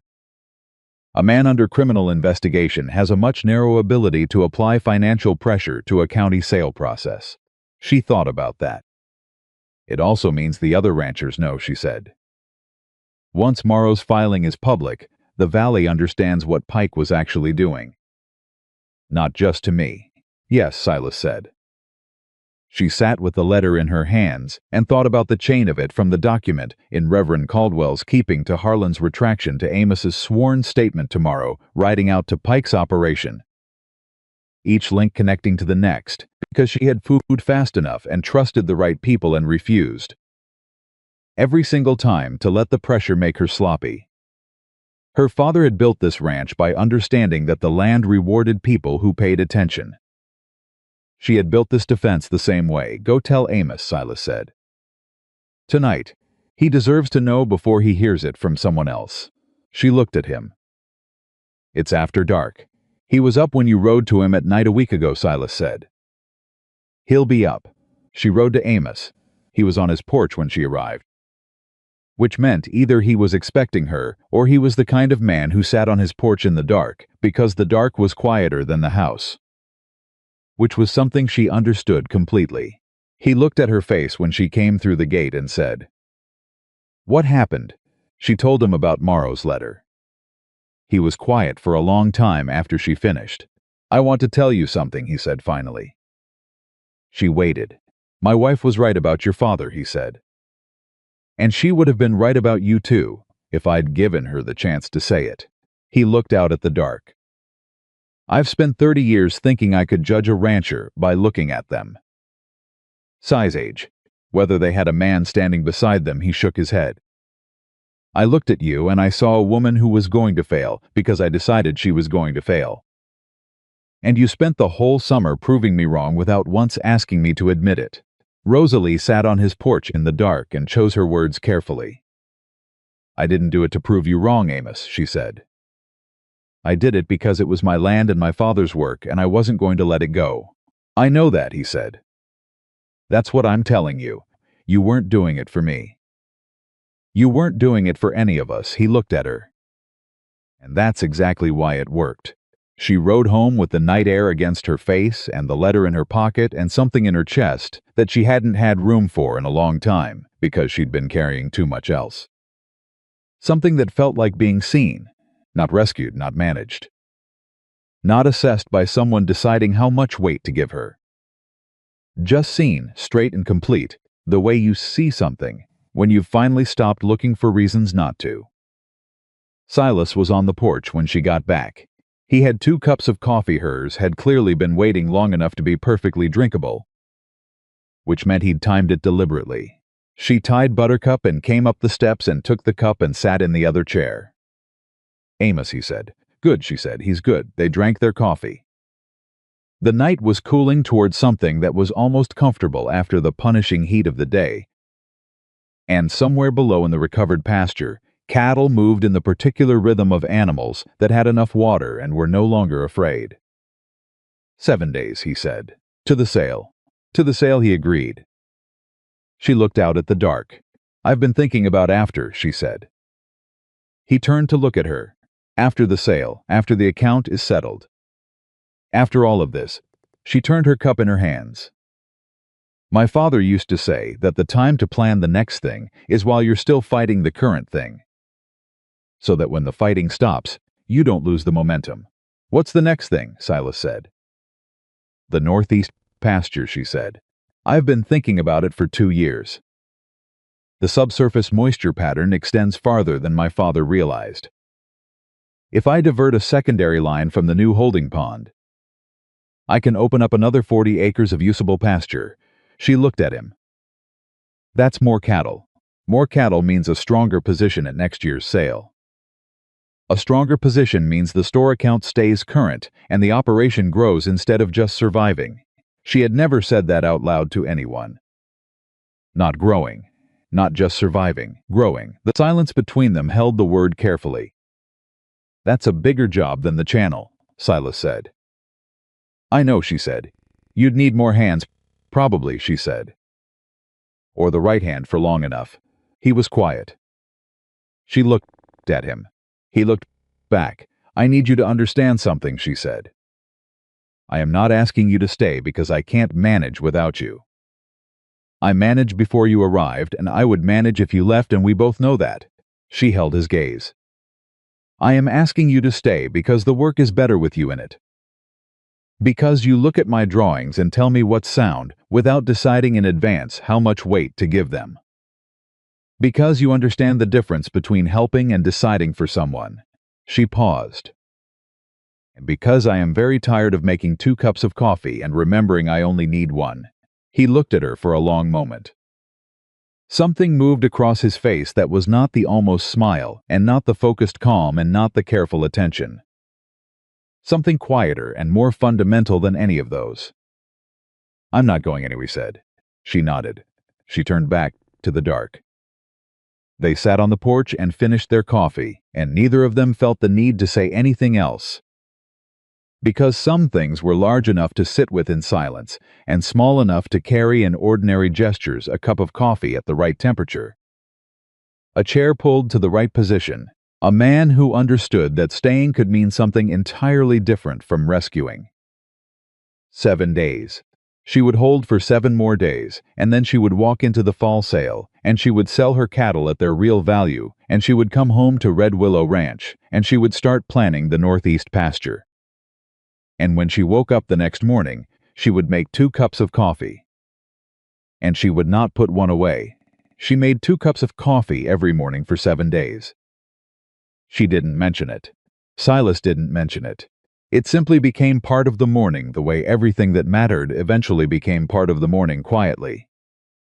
Without ceremony, the way permanent things arrive when you stop waiting for them to announce themselves. The sale was on a Friday. She was up 2 hours before dawn.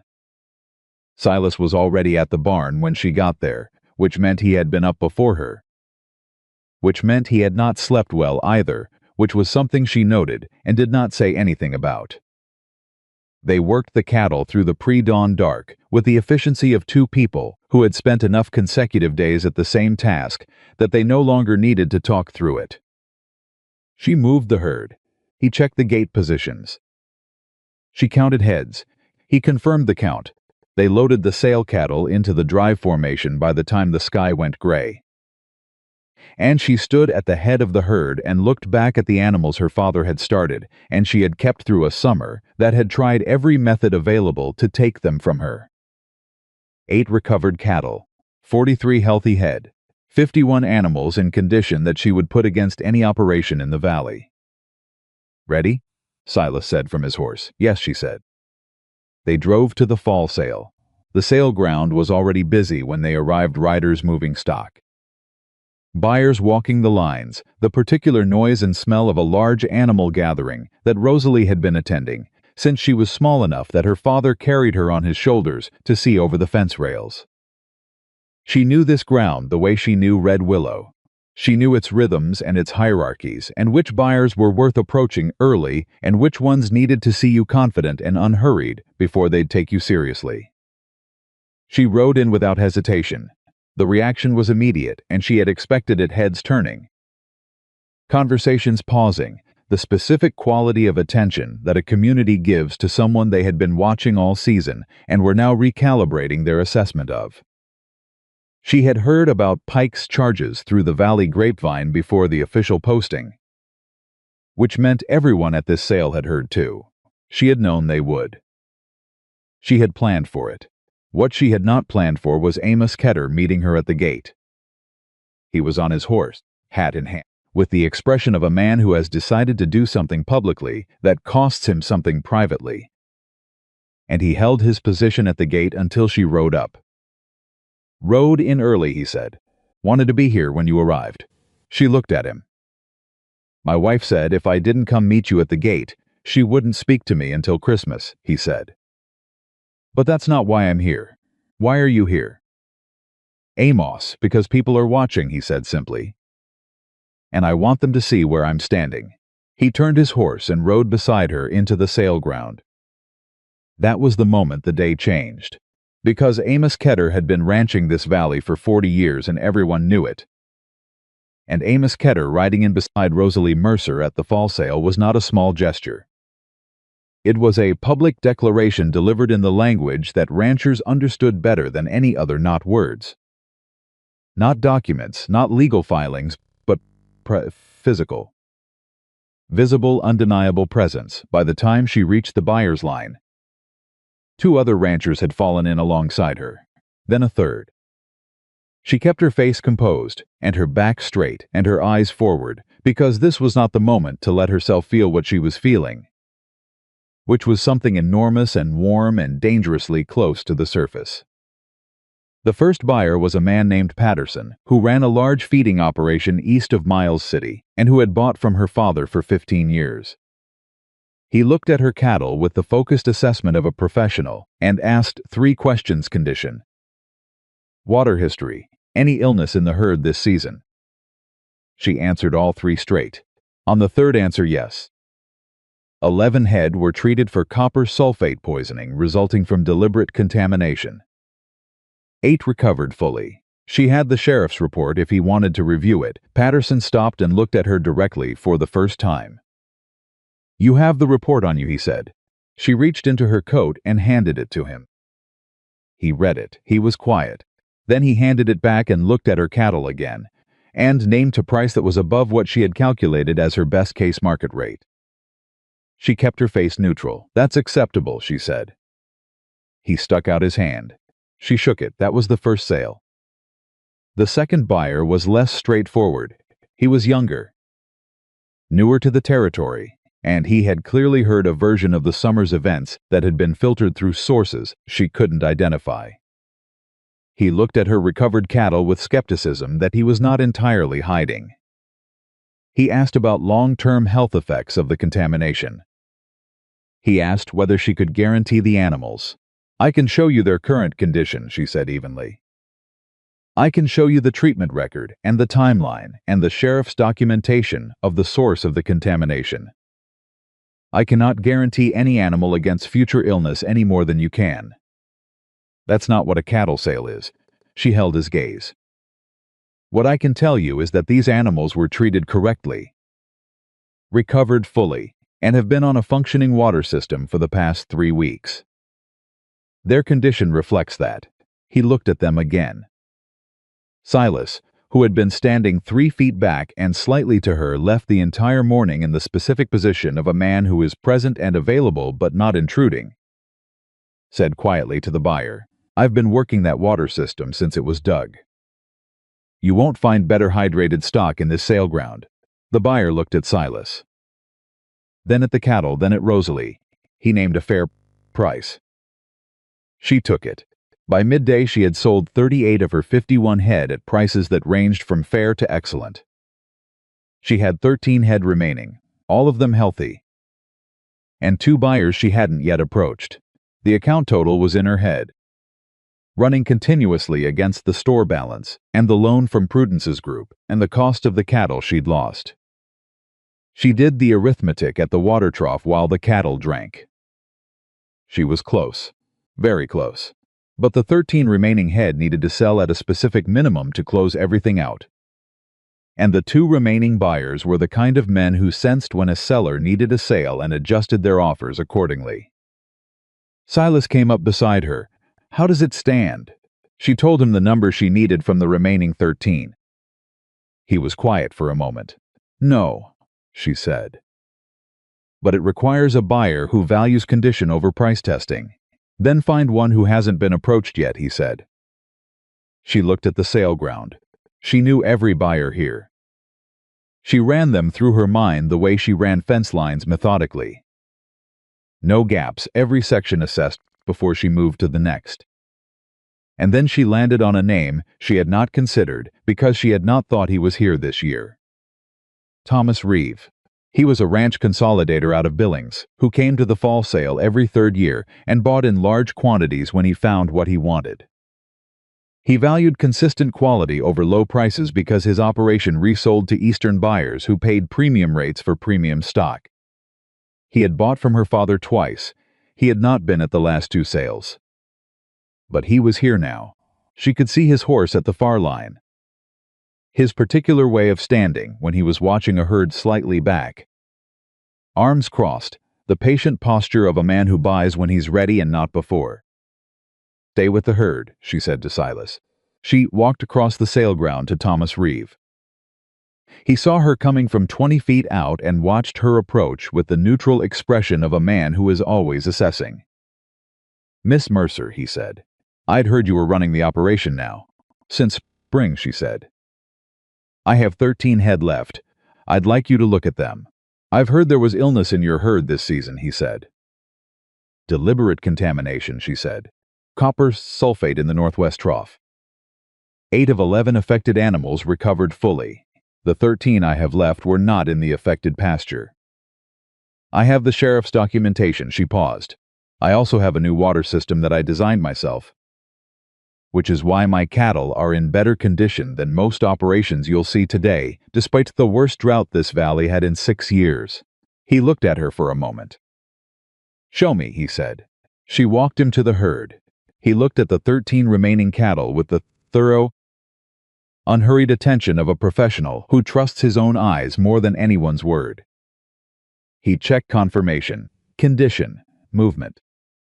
He spent 12 minutes doing it and said nothing during those 12 minutes, which she understood and did not try to fill. Then he looked at Rosalie. "Your father built a good herd," he said. "I've kept it," she said. "You've improved it," he said. "The conditioning on these animals is better than what James was selling 3 years ago." He looked at her steadily. "That's not an Sagas." "No," she said. "It isn't." He named a price. It was above her minimum. She had to work to keep her face from showing what that meant. "Done," she said. She extended her hand. He shook it firmly, the handshake of a man who respects a transaction conducted straight. She walked back across the sale ground with the number in her head and the arithmetic resolving itself with each step into something clean and final. By the time she reached Silas, she had run it 4 times. She stopped in front of him. "It's done," she said. He looked at her. He read her face. And he did something she hadn't expected. He looked away for a moment. Toward the cattle, toward the sale ground, in the deliberate way of a man who needs a second before he trusts his own expression. When he looked back, he was composed. But she had seen the second. "Full settlement," he said. "Full settlement," she said. "Loan repaid. Store account cleared. Enough remaining to start the northeast pasture work before winter." He was quiet. "Silas," she said. "I know," he said. His voice was even, but something underneath it was not. "I know." She looked at him. "You thought I might not make it." "I thought it would be close," he said carefully. "But part of you thought I might not make it." He met her eyes. "Part of me was terrified you might not make it," he said. "And I didn't know what to do with that because it wasn't my ranch and it wasn't my call, and I couldn't do anything about the part that was terrified except keep working." She had not expected that level of honesty. She stood with it for a moment, turning it over, understanding the weight of what it cost him to say it. "That's the most you've told me about what you were feeling in 7 weeks, she said. "Yes," he said. "You could have said it sooner." "No," he said. "I couldn't. Because if I'd said it, it would have made the fear real in a way that wasn't useful to you. And you didn't need my fear. You needed my hands." She looked at him for a long, quiet moment. "Silas Rourke," she said, "you are the most considered man I have ever met." Something in his face opened in a way she hadn't seen before. Not the almost smile. Something fuller than that. They drove the sold cattle to their new owners and collected the payments and completed the paperwork with the methodical thoroughness that her father had always brought to the fall sale. Because the paperwork was the proof, and the proof was the thing that lasted. She signed her name on every document clearly and completely. Rosalie Mercer. Red Willow Ranch, and she did not let her hand shake once. It was late afternoon before they started back toward home. She stopped at Crow's Mercantile first. Harlan was behind the counter when she came in, and he looked at her with the careful expression of a man who has been waiting for this moment and is not entirely sure what form it will take. She put the full settlement on the counter. She watched him count it. He counted it twice. Then Rosalie, he said quietly. "The account is cleared," she said. He paused. "I owe you more than that. You filed the retraction," she said. "That's what mattered. I took the document," he said. From your father's desk, I Harlan. She kept her voice level. You were scared and Pike used that. You made a decision under pressure that you corrected before it cost anyone what it could have cost. She met his gaze. I've seen enough of this summer to understand that people under pressure make choices they wouldn't make otherwise. What I pay attention to is what they do when they get the chance to correct it. She picked up the receipt he'd written. You corrected it. He was quiet for a moment. Your father would have said the same thing, he said. I know, she said. I learned it from him. She walked out of Crow's Mercantile into the late afternoon with the receipt in her hand and the account settled and every number in her ledger resolved, and she stood outside on the wooden walkway for a moment and let herself feel the full weight of it, the complete, uncomplicated reality of a thing that was done. Silas was waiting with the horses. He looked at her face and he knew. He didn't say anything. He just handed her Buttercup's reins and mounted Gray, and they rode out of the settlement side by side. And the late sun was long and golden across the basin, and the cattle were settled and the account was cleared, and Red Willow Ranch was still standing. They were halfway home when Silas said, I need to tell you something. She glanced at him. Before I rode into your south fence line, he said. I was considering not going to Miles City at all. She looked at him more directly. What do you mean? The Harrington contract, he said. I'd been on the road for 3 years. Longer. 15 years of moving. Camp to camp, contract to contract, never staying anywhere long enough for it to matter. He was looking ahead. Not at her. I was tired in a way that sleep doesn't fix. I was riding toward Miles City because I had a contract, and because stopping made no sense, and because I had genuinely forgotten what it felt like to be anywhere that was. He paused. Anywhere that asked something real of me. She waited. I fell because Gray spooked at a rattlesnake, he said. That part's true, but I had been riding inattentively for 2 days. Not watching the ground the way I should have been. Because I didn't care enough about where I was going to watch it carefully. He looked at her then. I wasn't careless with your property. Not once. Not from the first day. She understood what he was telling her. She sat with it while Buttercup moved beneath her and the land spread out around them in the long late light. You stopped running, she said. Yes, he said. Because of a ranch that was failing. Because of the woman who refused to let it, he said. They rode in silence for a while. The thing that had been building between them since the first bowl of salt pork soup and the first look at the water drawings and every morning of 2 coffee cups had reached the place where silence was no longer large enough to hold it. She knew that. She suspected he knew it too. What she didn't know was how to cross from what they had been to what they were becoming without losing anything of what had made the crossing possible, the specific, careful, earned quality of 2 people who had built something together and trusted each other with the building. They came through the gate of Red Willow Ranch in the last of the evening light. She dismounted at the barn and stood with Buttercup's reins in her hand and looked at the property, the channel. The pond, the covered trough system, the repaired fence lines.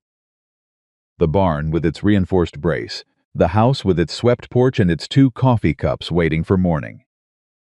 She had been looking at this land her whole life. It looked different now. Not bigger, not more dramatic, just more fully hers. Like something she had been borrowing without knowing it, and had finally, today, genuinely claimed. I want to show you something, she said. Silas came up beside her. She walked him around the east side of the house to the corner where the old foundation stones were laid from when her father had talked about expanding the house and never got around to it. She had thought about this corner for weeks. She had thought about it while digging the channel and treating the cattle and signing documents and riding in the dark and watching Silas's face when he thought she wasn't looking. She stopped at the corner. My father laid these stones 12 years ago, she said. He always meant to build a room onto this side of the house. More storage, he said. Or another bedroom if the operation grew enough to need a permanent hand. Silas looked at the stones. He looked at her. The operation has grown, she said. He was very still. I'm not asking you to build it as a hired hand, she said. I'm not asking you to stay because I need the labor, or because the northeast pasture is a bigger job than one person can manage, or because the mornings are easier with someone else in the kitchen. She turned to look at him directly. I'm asking you because this is the only place in 7 weeks where I have felt like myself completely. Not the version of myself I show the settlement, or the version I show Pike, or the version I show people who need me to be capable so they don't use it against me. Just myself. She held his gaze, and that is because of you. He looked at her for a long moment. Rosalie, he said, and her name in his mouth had the quality of something being held carefully. Don't thank me, she said. That's not what this is. I know it isn't, he said.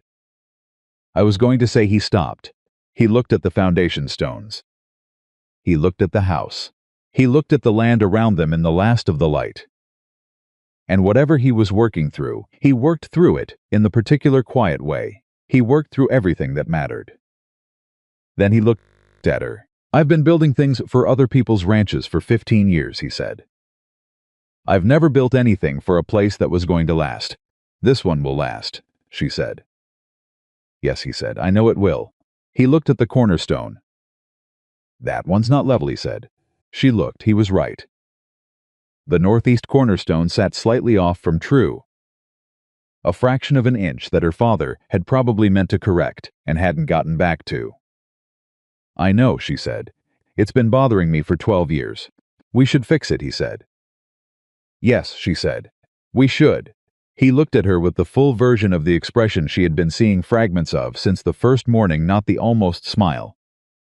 Not the careful attention, but something that had all of those things in it and was larger than any of them. Something that had been building through 7 weeks of shared work and shared risk, and the particular intimacy of two people who have learned to trust each other in the ways that actually matter. Rosalie Mercer, he said, I would like to stay on this property for considerably longer than the northeast pasture requires. How much longer, she said. Permanently, he said, if you'll have me. She looked at the foundation stones. She looked at the house. She looked at the man standing in the last of the evening light with the gray at his temples and the calm in his hands, and 15 years of moving finally come to rest. Fix the cornerstone first, she said. He almost smiled. Then help me square it, he said. She went and got the level. They married before the month was out quietly, in the settlement with Reverend Caldwell and Amos Ketter and his wife and Prudence Vale, and Harlan Crow standing in the front 2 rows. It was not a large ceremony. It was not an elaborate one. It was the kind of ceremony that happens when 2 people have already done the work, and the ceremony is simply the formal recognition of what is already true. Harlan cried, which surprised everyone, including Harlan. Prudence did not cry, which surprised no one, but she squeezed Rosalie's hand on the way out with a firmness that said everything she would not say out loud. Amos shook Silas's hand for a very long time. They drove home in the early afternoon under an August sky that had finally broken from the relentless heat of the summer into something cooler and cleaner. The kind of air that came before autumn and carried in it the suggestion of rain. She had been right about that too. The rain came 2 days later. It came the way Gooden came to Red Willow Ranch, not dramatically. Not with fanfare, just steadily and sufficiently. Soaking into the ground that had been waiting for it, and running through the channel she had built, and filling the holding pond that would carry the water through winter, and feeding the creek that Gideon Pike had spent 2 years trying to claim, and that now ran through her land as it had always run. Clear and cold and entirely hers. She stood on the porch and listened to it fall. Silas came out and stood beside her with 2 cups of coffee. He handed her one. She took it. Below, the cattle moved slowly in the upper pasture with the unhurried purposefulness of animals who had enough and knew it. The channel ran full. The pond sat quiet and covered against evaporation. The northeast corner of the house had a new foundation stone laid true and level, waiting for the walls that would follow in the spring. Gideon Pike's legal case would take months to resolve. She knew that. She knew there were ranchers in this valley who still had hard seasons ahead of them, and that her water system was not the end of anyone's struggle, but the beginning of a different kind of fight the daily. Practical, unglamorous fight to hold land against everything that wanted to take it. She knew that trust rebuilt slowly, and that some things her father had known would take her years to fully understand, and that some things she understood already that she had not yet found the words for. She knew all of that, and she held her coffee and listened to the rain and felt the particular peace of a person who has done what they said they would do, not perfectly, not without cost, not without the help of people who had chosen to stand beside her, but completely. Red Willow Ranch had survived the summer. Not because Silas Rourke had arrived at her south fence line. Not because Amos Ketter had changed his mind, or Prudence Vale had organized 6 women, or Harlan Crow had finally done the right thing, or Reverend Caldwell had kept a document for 14 months.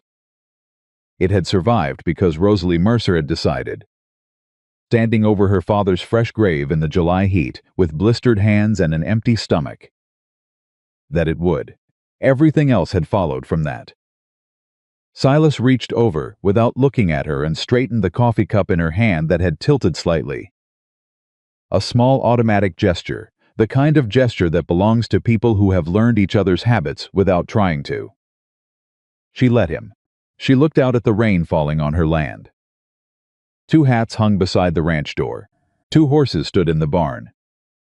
2 coffee cups sat on the porch rail, and beyond them, cattle drank quietly from the water system that everyone had said would fail. In the valley that a man had tried to control and could not.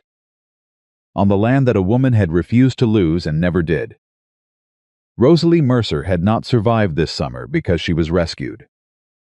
She had survived it because she was the kind of woman who pulled dying strangers out of the July heat and fixed water systems and rode in the dark and stood in front of lawyers without flinching and made 2 cups of coffee every morning, even before she knew why. She had survived it because she was exactly who she had always been. And Silas Rourke had not saved her. He had simply been wise enough to recognize what he had found and strong enough, finally, to stop moving long enough to stay. The rain fell on Red Willow Ranch. And it was enough, and it was theirs, and it would last.